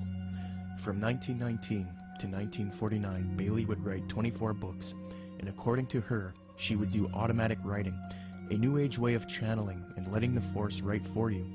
Bailey would create Lucifer Publishing, which would distribute the works of Helena Blavatsky and the Theosophical Society. She would later change the name to Lucis Trust because Lucifer Publishing was too controversial. Lucis Trust evolved into a large New Age organization, and it is still active today. Lucis Trust is also directly associated with the United Nations. According to the United Nations International Geneva Yearbook 2009, quote, "The Lucis Trust is recognized by the United Nations as a non-governmental organization and is represented at regular briefing sessions at UN headquarters. The Lucis Trust is on the roster of the United Nations Economic and Social Council." Thus, Theosophy and the New Age are now fused into the United Nations, which gives a medium for the New Age agenda to unfold. The aim of corrupt organizations like Lucis Trust and the UN is to create a one-world government, New World Order, which is in accord with the supposed Age of Aquarius. Many high-level elitists have voiced their approval for such a system. Donald Keyes is a high-level New Age leader. Humanity, says Keyes, is, quote, on the verge of something entirely new, a further evolutionary step unlike any other, the emergence of the first global civilization. David Rockefeller, the owner of the Chase Manhattan Bank, called for a New World Order openly in his book Memoirs, quote, for more than a century, ideological extremists at either end of the political spectrum have seized upon well-publicized incidents, such as my encounter with Castro, to attack the Rockefeller family for their inordinate influence they claim we wield over American political and economic institutions. Some even believe we are part of a secret cabal working against the best interests of the United States, characterizing my family and me as internationalists, and of conspiring with others around the world to build a more integrated global political and economic structure. One world, if you will. If that's the charge, I stand guilty, and I am proud of it, unquote. American foreign policy analyst and former Deputy Secretary of State Strobe Talbot advocated globalization and world government in Time magazine, July 20th, 1992 edition. He remarks, quote, here is one optimist's reason for believing unity will prevail over disunity, integration over disintegration. In fact, I'll bet within the next 100 years, I'm giving the world time for setbacks and myself to be out of the betting game, just in case I lose this one. Nationhood as we know it will be obsolete. All states will recognize a single global authority, a phrase briefly fashionable in the mid-20th century, citizen of the world, will have assumed real meaning by the end of the 21st. All countries are basically social arrangements, accommodations to changing circumstances, no matter how permanent and even sacred they may seem at any one time. In fact, they are all artificial and temporary, unquote. Mikhail Gorbachev, previously noted, stated, quote, the threat of environmental crisis will be the international disaster key that will unlock the New World Order, unquote. Gorbachev also remarked, quote, we are moving toward a new world order, the world of communism. We shall never turn off that road, unquote. New Ager and student of Alice Bailey, Robert Mueller, former Secretary General of the United Nations, gave this frightening admission, quote, we must move as quickly as possible to a one-world government, a one-world religion, under a one-world leader, unquote. The esoteric zeitgeist movement promotes a world system, resource-based economy with absolutely no money, a technotronic society where machines play a big role. The zeitgeist movement seeks to grow out of capitalism, free markets, profit motive, and scarcity, which they believe are responsible for aberrant behavior. Many people have concluded that the zeitgeist utopian system is socialistic and communistic. For example, after watching Zeitgeist Addendum, author and political lecturer G. Edward Griffin was convinced that Zeitgeist is advocating a Marxist socialist world system. He states, quote, perhaps the biggest insult to our intelligence is the main theme of the program. It is that profits are the root of all our problems today. That being the case, we must change mankind to reject profit, and we must work together on some other basis. It is never quite clear what that basis is, but whatever it is, it will be administered and directed by an elite group, at least in the beginning. I was stunned by the fact that this is pure Marxism. Marx theorized that people had to be re-educated in labor camps if necessary, to cleanse their minds of the profit motive. He and his disciples, such as Lenin and Stalin and Khrushchev, said that eventually the character of man would be purged of greed, and then the state would wither away because it no longer would be needed. Sure, we saw that in the Soviet Union and China, right? Yet this Marxist nonsense is exactly what is offered in this video program. It is communism without using the name. The enemy of mankind is not profit. It is a political system of big government. Yet this program is supportive of some of the most notable big government collectivists on the planet. Marxist-Leninists may be enemies of collectivists in Washington, D.C., but they are collectivists in their own right. The communist model is no better than the Nazi model. Samuel Adams, a patriotic founding father of America, repudiated communist and socialist ideas. The utopian schemes of leveling, redistribution of wealth, and a community of goods central ownership of the means of production and distribution, are as visionary and impractical as those which vest all property in the crown. These ideas are arbitrary, choices and actions which are done not by means of any underlying principle or logic, despotic, ruling with absolute political power, and in our government unconstitutional. When one does a comparison between Zeitgeist Addendum and the communist model, it becomes clear that Zeitgeist is in fact promoting communism. N.B. Godke, in the work Encyclopedic Dictionary of Economics, defines full communism based on the ideals of Marx and Engels and others as, quote, 1. Social wealth will be distributed according to human needs, meaning things that are scarce will be distributed first to those who need them the most. Zeitgeist proposes having an abundance of resources and no scarcity, and thus the idea of distributing wealth according to human needs is rendered obsolete. On this point, they have merely updated the communist model by eliminating scarcity. 2. The state will wither away as there is no need for coercion. The state does nothing because there is no state. There is no state. 3. Social classes will not exist. Zeitgeist states, the process which has been going on for centuries, if not millennia, religion, patriotism, race, wealth, class, and every other form of arbitrary separatist identification thus conceived, has served to create a controlled population utterly malleable in the hands of the few. 4. It will be a moneyless economy. Zeitgeist's associate Jacques Fresco states the system uses no money. 5. It will be a command economy. In other words, government planners decide which goods and services are produced and how they are distributed. According to Zeitgeist, distribution of goods and services without the use of money or tokens would be accomplished by establishing distribution centers.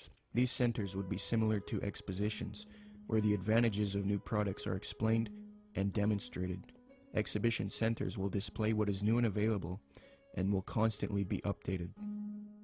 So as you can see, a side-by-side comparison between the communist model and the Zeitgeist model shows how similar the concepts are.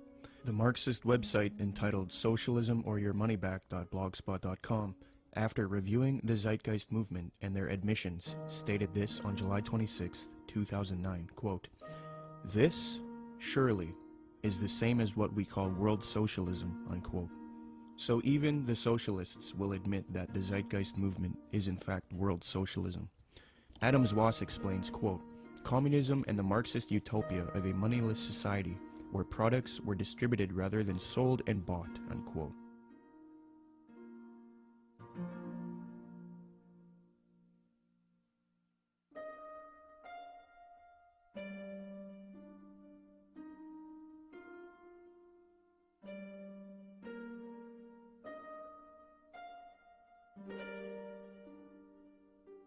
Zeitgeist's main source, Acharya S., promoted the founder of communism, Karl Marx, on her website. It no longer looks like this, but using archive software, you can see how her website looked in the years past. She quotes Karl Marx, defaming religion, thus showing her support of Marx and communism. Many people have noticed that the modern New World Order, as advocated by the elite, contains communist ideals within it. So it seems that Zeitgeist is helping the New World Order with their utopian approach rather than destroying it. They had a biblical philosophy. They gave us a republic. When Ben Franklin walked out of the building, one of the ladies said, "Mr. Franklin, what kind of government did you give us?" He said, "A republic, if you can keep it." Republics are hard to keep. We've lost ours, folks. We are not a republic anymore. We have degenerated to a democracy, and the next step is totalitarianism.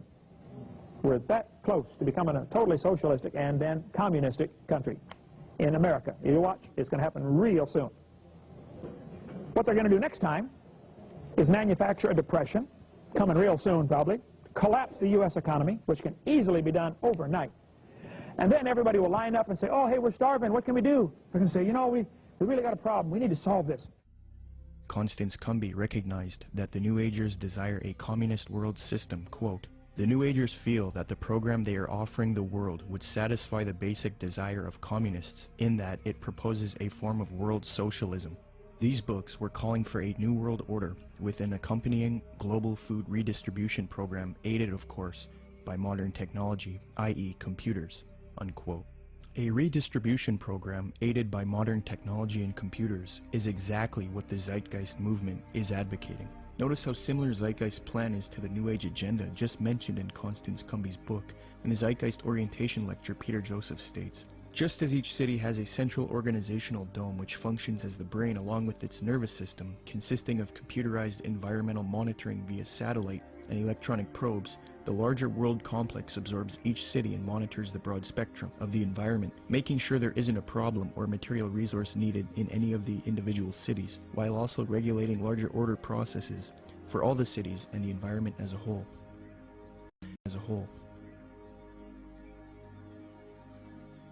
Theosophist Alice Bailey concurs, quote, "The true communist platform is sound." Thus, it is not surprising why Zeitgeist advocates a similar system, as the connection they have to Theosophy and the New Age has already been established. Zeitgeist is merely the fulfillment of the New Age agenda, yet they are not telling you that.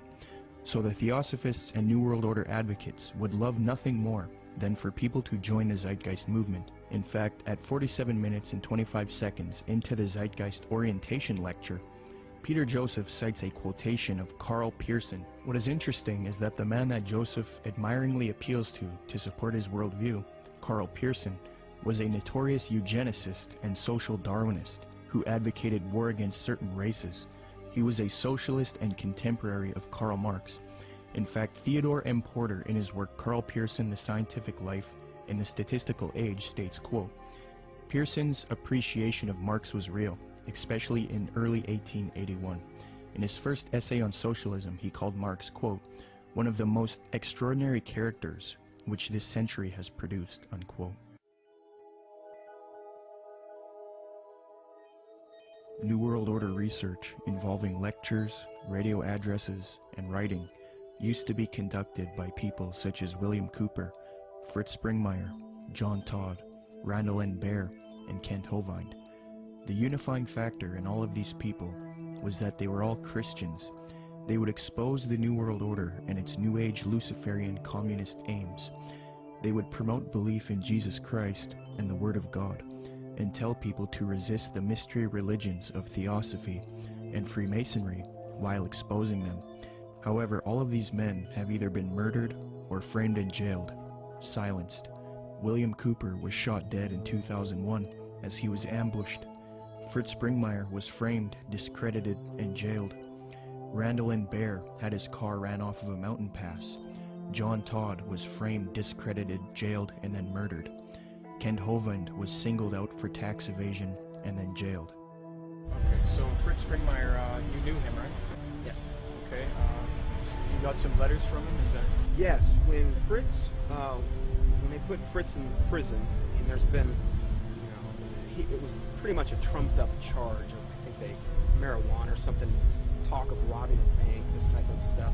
He got put in prison, and I started corresponding with him at that point because I had read several of his books and actually talked to him personally on several occasions. And we really, all we could do at that point is correspond. Right. So I've got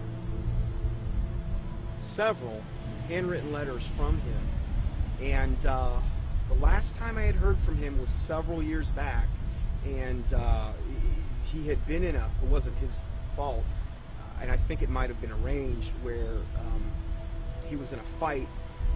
He didn't fight back. Yeah. The guy came and he told me that he was just using his head like a soccer ball, essentially. Really? Oh, it was sad. Wow. It was sad. And you know, Fritz, he never complained in these letters. Yeah. He never, it wasn't like he was like, oh, woe is me, I'm in prison and this or that. He always had a great attitude. He was trying to help other people in there. Yeah. I believe he had a ministry going.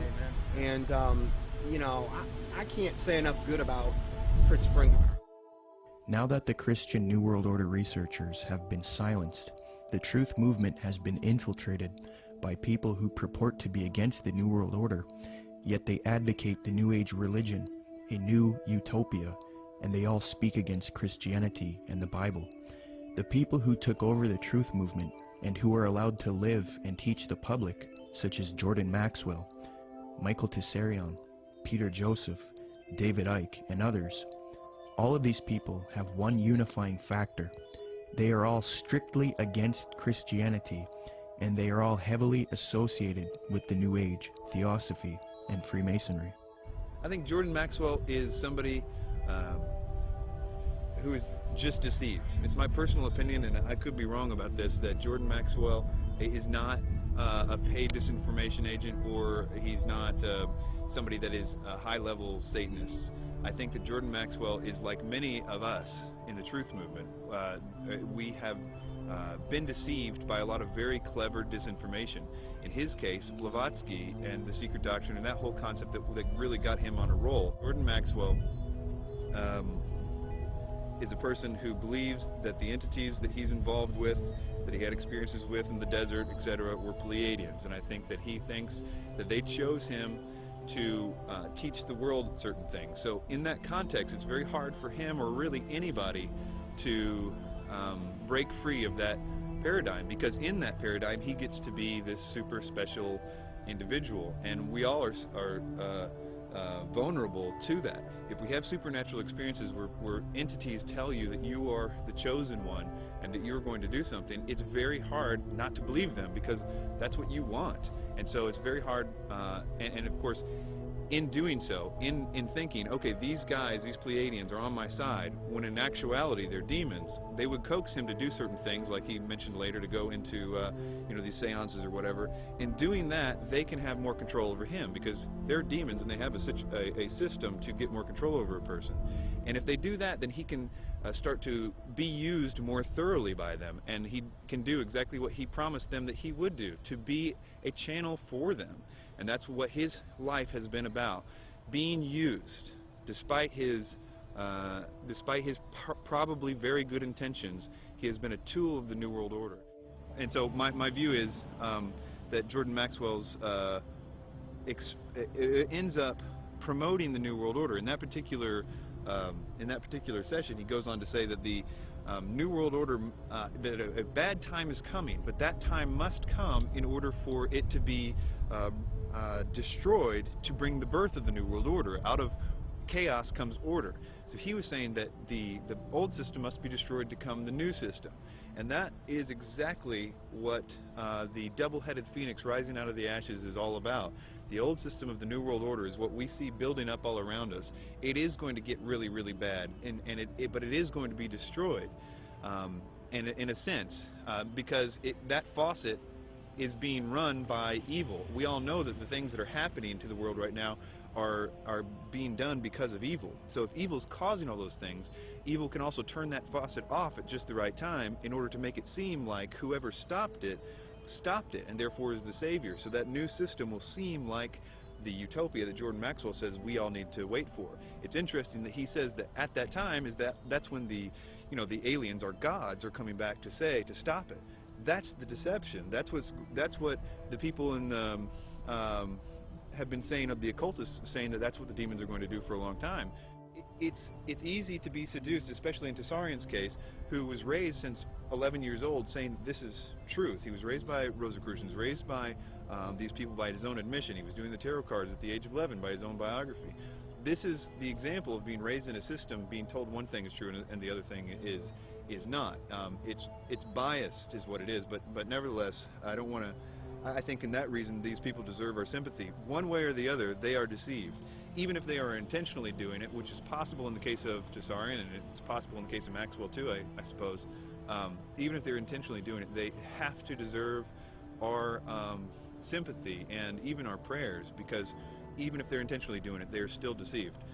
But to wrap that up, Blavatsky and everything that came out of that was what 1 Timothy calls the doctrines of demons, and in the last days people will believe. The New Age and all of that was birthed by Blavatsky, and the New Age ideas will be used to bring in this new world order.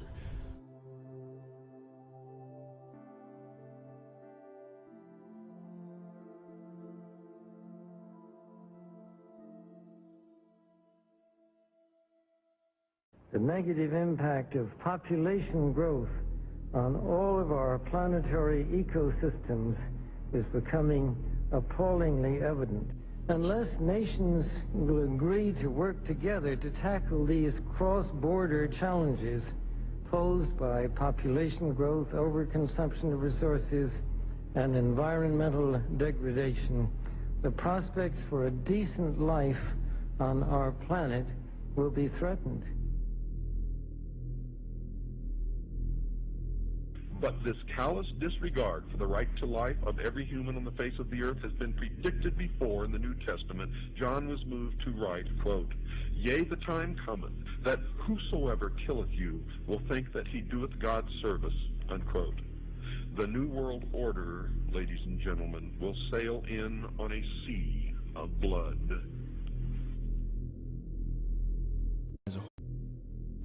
The same New Agers who call for peace, love, harmony, and world unity, when confronted with separatists, for example, fundamentalist Christians, you start to see a darker side to them. They do not appreciate people who will not adopt their New Age views. For example, a major New Age figure, David Spangler, who was in a group known as Planetary Citizens, which was a UN group, stated something to the effect of, we can take all the marshmallows, all the scriptures, all the tablets, and have a jolly good bonfire. So essentially, he's promoting the abolition of these faiths. Similarly, Maharishi Mahesh Yogi, the influential New Age guru sought out by the Beatles, stated, quote, "There has not been and there will not be a place for the unfit. The fit will lead, and if the unfit are not coming along, there is no place for them. In the place where light dominates, there is no place for darkness." See, in his thinking, the fit are the New Agers, and the unfit are those who do not adopt the New Age beliefs. People who are, for example, fundamentalist Christians, Jews, people like this. So essentially, you see a lot of intolerance within the New Age movement. It's not all nice and dandy with these people. You know, they have the mask, they have the appearance of peace, love, harmony, but in their writings, they do come out and say that there is no place for Christians and people who do not accept their beliefs. In the book of Co-Creation, New Age leader Barbara Marx Hubbard states, quote, "Out of the full spectrum of human personality, 1/4 is electing to transcend, 1/4 is resistant to election. They are unattracted by life ever evolving. Now as we approach the quantum shift from creature human to co-creative human, the destructive 1/4 must be eliminated from the social body. Fortunately, you, dearly beloveds, are not responsible for this act. We are. We are in charge of God's selection process for planet Earth. He selects, we destroy. We are the riders of the pale horse, death." Alice Bailey explained what the New World Order will do to those who refuse to accept it. Quote, "Let us never forget that it is the life, its purpose, and its directed, intentional destiny that is of importance, and also that when a form proves inadequate, or too diseased, or too crippled for the expression of that purpose, it is, from the point of view of the hierarchy, no disaster when that form has to go. Death is not a disaster to be feared. The work of the destroyer is not really cruel or undesirable. Therefore, there is much destruction permitted by the custodians of the plan, and much evil turned into good," unquote. Blavatsky's peer, Aleister Crowley, said an Egyptian entity told him Christianity would be destroyed at the advent of the New Age, quote. A peer of Blavatsky's, often called the prophet of the New Age, Aleister Crowley, claimed to have been visited in the spring of 1904 by an Egyptian entity called Awais, who foretold to Crowley the end of Christianity, unquote. But if you dig deep into the literature, yes, they're going to be extremely intolerant. David Spangler had talked about the Luciferic initiation and these types of things. And we look in the Bible and we can look at like Revelation 13 and where all they that do not receive the mark and the mark of the beast in their right hand or their forehead, you know, are going to essentially forfeit their life. This is how intolerant it's going to become. It's going to be their way or no way. And so, no, they're not going to have any tolerance. I think at first they're going to come as real nice guys, though. I don't think they're going to do that right off the bat. But eventually it's going to get to the point where enough people have bought into it and enough strong delusion is there that, yeah, they're not going to be tolerant whatsoever. Barbara Marx Hubbard states, "The end of this phase of evolution shall come. All will know their choice. All will be required to choose. All who choose to be natural Christs will be guided from within as to how to proceed. All who choose not to evolve will die off. the kindergarten class of Earth will be over, unquote.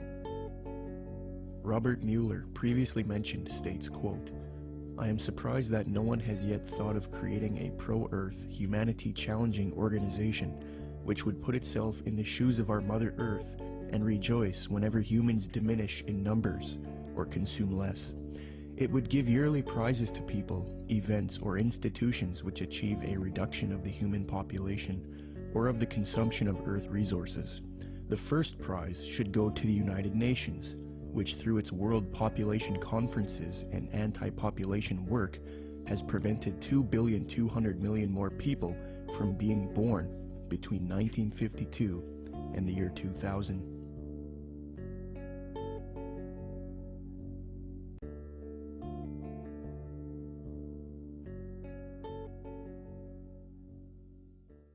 The more you look into where the 2012 ideas originated, and honestly, most of the 2012 theories are relatively new, that is, people attaching significance to the fact that the Mayan calendar ends.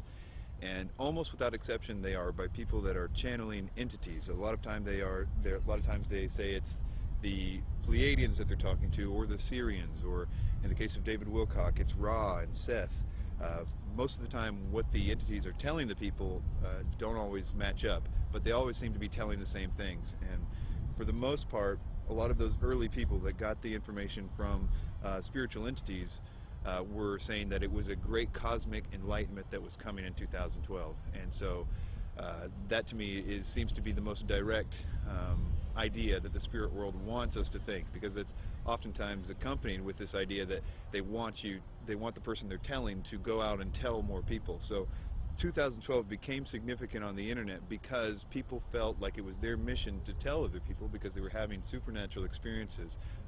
Most of the 2012 theories will fall into one of two categories. Either they're going to be, that in 2012 there's going to be some great enlightenment. They say it's a spiritual evolution or a consciousness shift or a vibrational change or something to that effect. And the other half of it seems to be more about a cataclysmic events that are going to happen in 2012. Usually, they're based off the idea that the Mayan calendar ends or restarts in 2012. 2012 is being pushed on the public through books, documentaries, speakers, and even major motion pictures. We are meant to believe that December 21st, 2012 will either be a catastrophe for humanity or a time when there is a consciousness enlightenment and a world shift, a time when humanity evolves. However, when you consult the scholars who study the Mayan calendar, they don't seem to support these views at all. University of Florida anthropologist Susan Gillespie says the 2012 phenomena comes from the media and from other people making use of the Maya past to fulfill agendas that are really their own. Despite the publicity generated by the 2012 date, Susan Milbrath, curator at Latin American Art and Archaeology at the Florida Museum of Natural History, stated that, quote, "We, the archaeological community, have no record or knowledge that the Maya would think the world would come to an end in 2012. I think probably the most significant reason that all of them are wrong is because what they say that is going to happen in 2012 isn't. That is, although the Mayan calendar might be ending, there is no galactic alignment, whether it be the Earth actually won't be aligning with the center of the galaxy in the sense, and that actually won't happen for another 30 million years. So, and even if it was, there's no necessarily any evidence that anything would happen, but it's really a moot point because there isn't anything happening. Secondly, there is no actual alignment of the planets. It's another thing that people are saying is going to cause the enlightenment or the catastrophes. And this goes on and on. It's the same thing with the solar flares. It's the same thing with Planet X or Nibiru, or all those things aren't happening. And it's very interesting how you actually can go point by point and find out that each one of those supposed catalysts aren't true. Sandra Noble, Executive Director of the Foundation for the Advancement of Mesoamerican Studies in Crystal River, Florida, states, "To render December 21st, 2012 as a doomsday event or a moment of cosmic shifting," she says, "is a complete fabrication and a chance for a lot of people to cash in," unquote.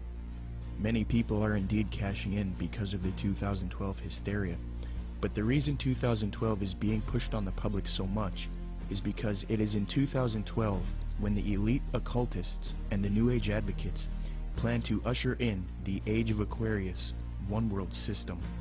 Siri Data points out that the New Age consensus is that the Age of Aquarius one-world system will be ushered in 2012. Quote, "It is generally agreed that the actual time that we enter the Age of Aquarius will be 2012.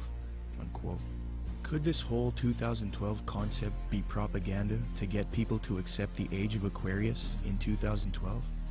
Eugene Gallagher likewise notes that the supposed Age of Aquarius is expected to arrive in 2012. Quote, "The term New Age is most closely correlated with the astrological idea that we are about to enter a new age, the Age of Aquarius, which will arrive around 2012. Unquote.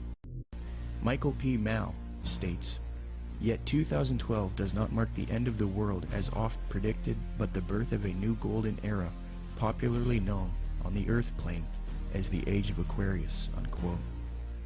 Dr. C.L. Pepler explains the New Age view that 2012 is the start of the Age of Aquarius. Quote, "They believe the next age will start around AD 2012 and will be the Age of Aquarius. This, they say, will be an age of enlightenment and world unity, a post-Christian world in the fullest sense of the word." Unquote. 2012 is a clever deception to get you to accept the Age of Aquarius, New World Order, under the mask of a Mayan prophecy. In fact, the elite New World Order at the top of the pyramid want the public to believe in 2012, thus proving that they are behind this propaganda. The Club of Rome, by its own admission, is a globalist think tank. The aim of this organization, founded by Erwin Laszlo, is to solve the world's problems and erect a solution, a new world order, one world government, the same theme we have been talking about in the film. On January 31st, 2009, the Club of Rome held the Future of the American Hemisphere Conference. Francesco Stippo kicked the conference off with a speech. Francesco Stippo is a member of the U.S. Club of Rome. He authored the book World Federalist Manifesto, Guide to Political Globalization, where he states, quote, "Political globalization is the creation of a world government which regulates the relationships among governments." Well, founder of the Club of Rome, Erwin Laszlo, along with popular New Age author and student of Jiddu Krishnamurti, Deepak Chopra, along with globalist Mikhail Gorbachev, have all authored a book together entitled World Shift 2012. This book advocates the 2012 theories extensively, so it appears that the elite have vested interest in this 2012 hysteria, and they want the public to accept it. Erwin Laszlo's Club of Rome founded another spin-off organization called the Club of Budapest. Now, it is this elite organization, the Club of Budapest, which is promoting 2012 and the New Age ascension beliefs to the public. New Age members of the Club of Budapest include Robert Mueller, former General Secretary of the UN, and Barbara Marx Hubbard, who stated, quote, "We have been projecting the transformation in 2012. It is happening now." Unquote. Founder of the Club of Budapest, Erwin Laszlo, is also featured on the Pro-2012 Ascension website, worldshift2012.org. This website heavily promotes the idea that the world is about to end in 2012 if there isn't a transformation based on consciousness resulting in a new global order. Under the Partners section of the website, the State of the World Forum, which Zeitgeist is connected to, is listed on the site. This ties the New World Order to 2012 in that the 2012 hysteria is being pushed by the New World Order to the public to rally humanity together for a one-world government. Under the endorsement section of the worldshift2012.org site, Mikhail Gorbachev is also listed. Mikhail Gorbachev, the Communist New World Order advocate. Thus, it is quite clear that the global elite want people to believe in 2012 so that they can achieve their Age of Aquarius one-world system, which they now claim will emerge in 2012. It's a very clever deception that a lot of people have fallen for. Will anything happen in 2012? Maybe. Will it have to do with any prophecy of Maya? No. If anything does happen, it will be the New World Order who engineers it and ushers in their global system.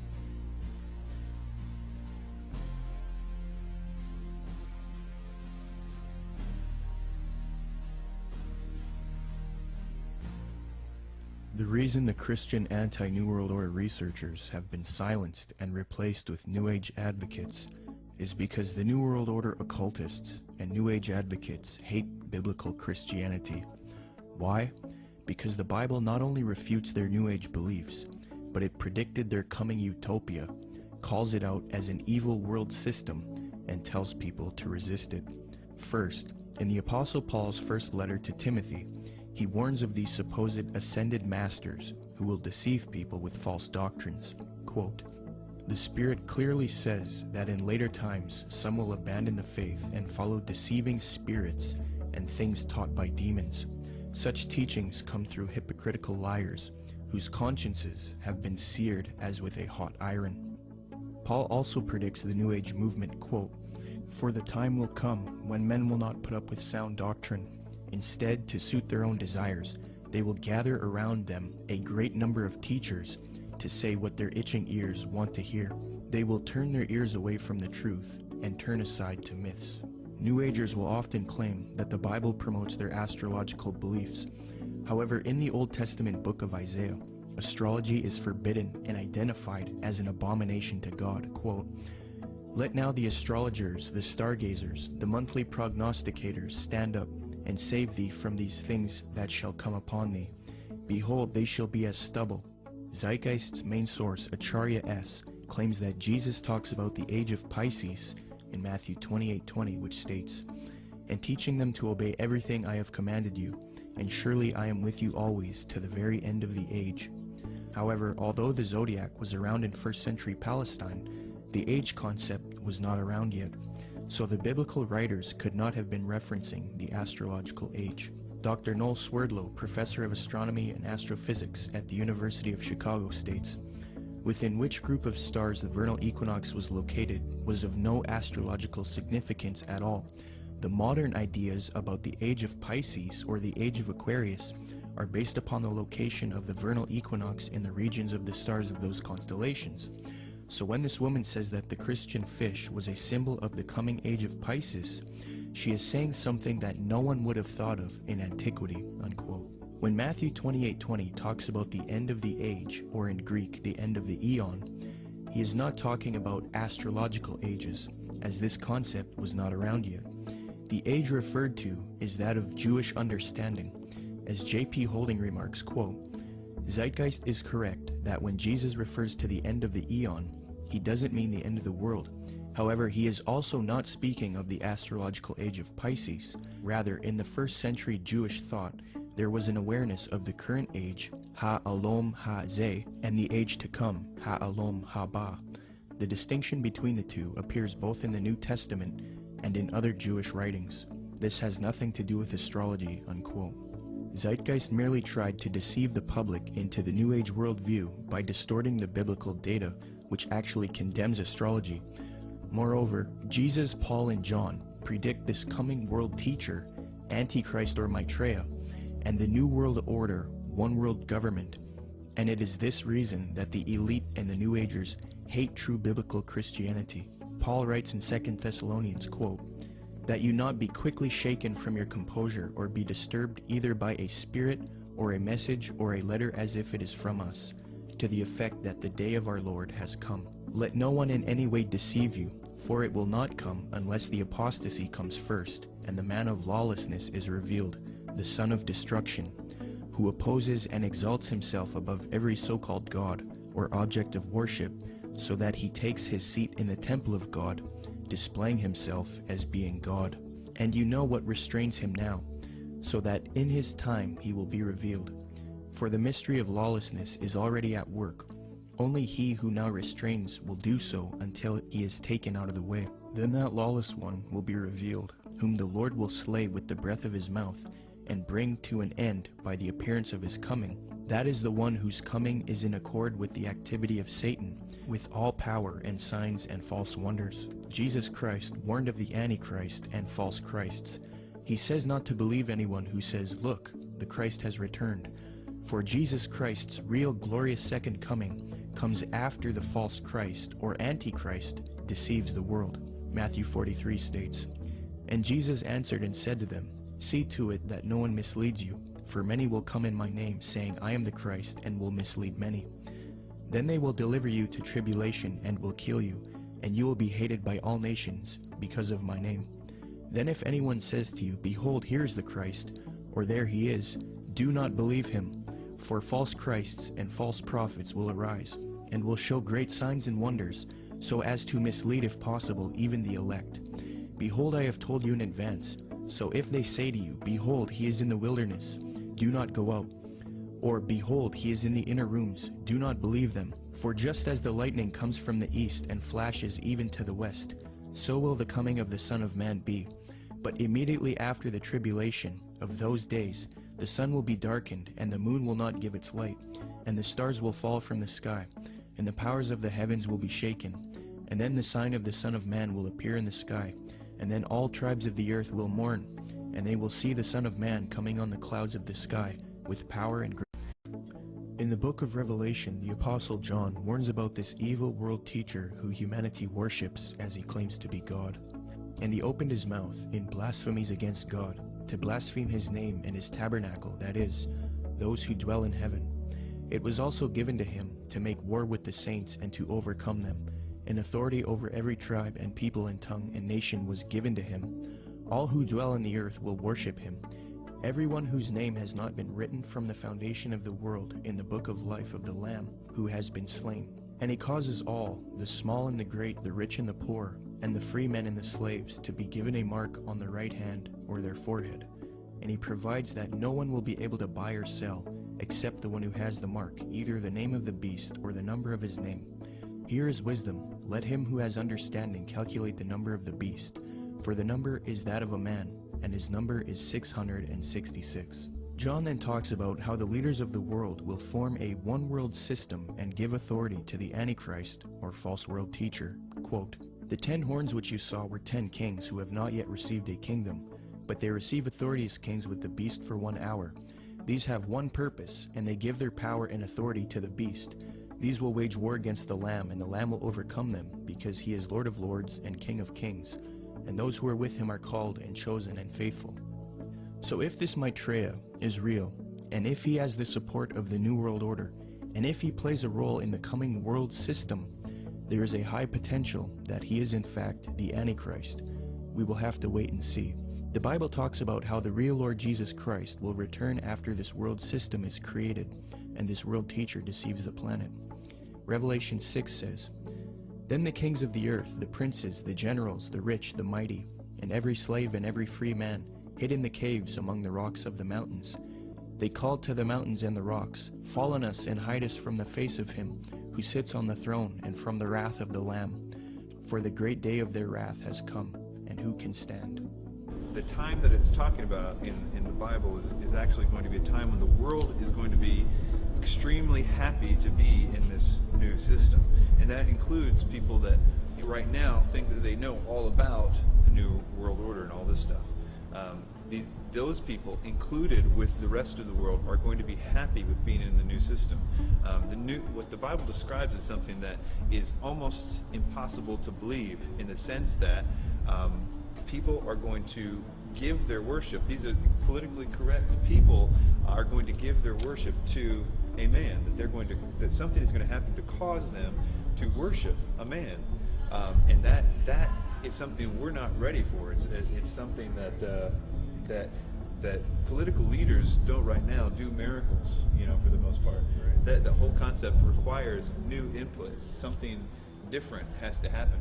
And I think that when you look at what the New Age is saying, what they say is going to happen, what every movie is talking about right now, this idea that there is a new rebirth coming, a new age is going to be supernatural, that the aliens are going to come back, and all these concepts, that if it really happened, we would be, many things would happen, not the least of which would be that we would, as a world, start to be believing in some new sort of doctrine, namely that God doesn't exist, but that we are gods ourselves. And the way that would function is that, well, here are aliens, and they were just like us at one time, and we're going to evolve like them and be more like them.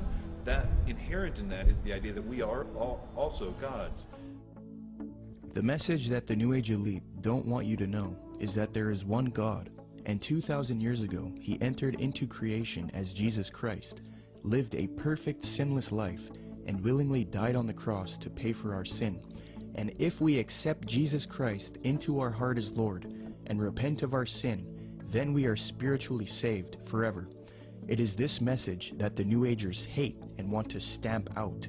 But if you realize that the New Age and the New World Order doctrine is a lie and an abomination, and if you want true salvation and the power to stand with Christ against this coming system, say this prayer with me and become a true child of God.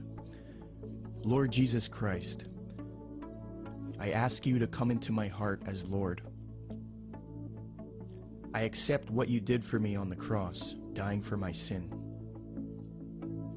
I repent of my sin and I wish to live a life for you,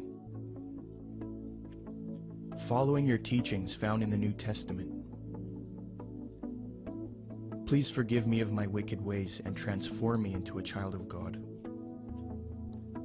I pray in Jesus' mighty name, amen. Come, Lord Jesus.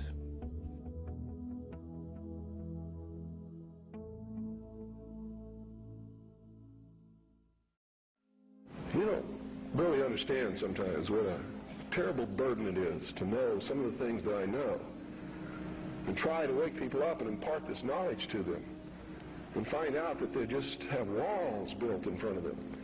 They want to be slaves.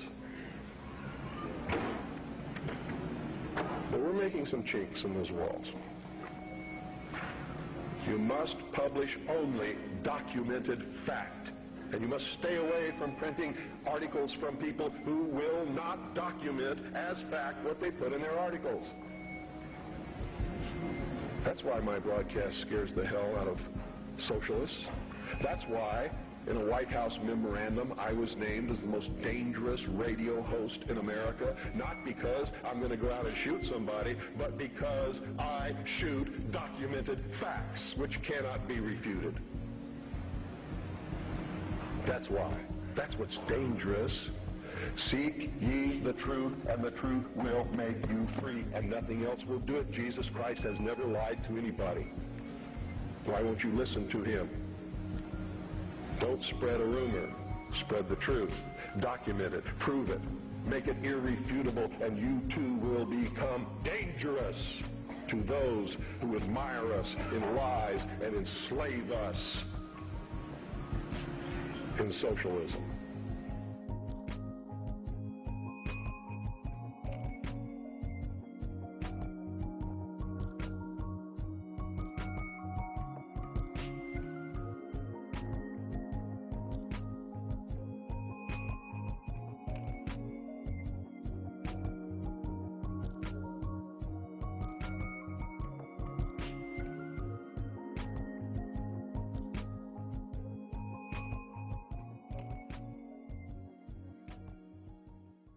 The age of Aquarius ending duality, Oprah the secret and Eckhart Tolle preach what will bring in a new age reality based in traditions of pagan theosophy, bound to be thousands of offshoots of Crowley, students of Alice C. Bailey who follow the lies of Helena Blavatsky, radically altering, changing the pages of history, laying the groundwork forged by the tools of Lucifer, paving the way for the United Nations, a slow preparation, patiently waiting since the creation. A garden of Eden, a planet whose placement in time is persuaded by aliens, outside invasions, abductions, and cow mutilations, creating an atmosphere ripe for the picking with movies and Hollywood implanting trickery, mastery over the masses. The whole world collapses in panic, all desperate for someone to save them. Obey anyone that will answer their questions. The savior of sorts,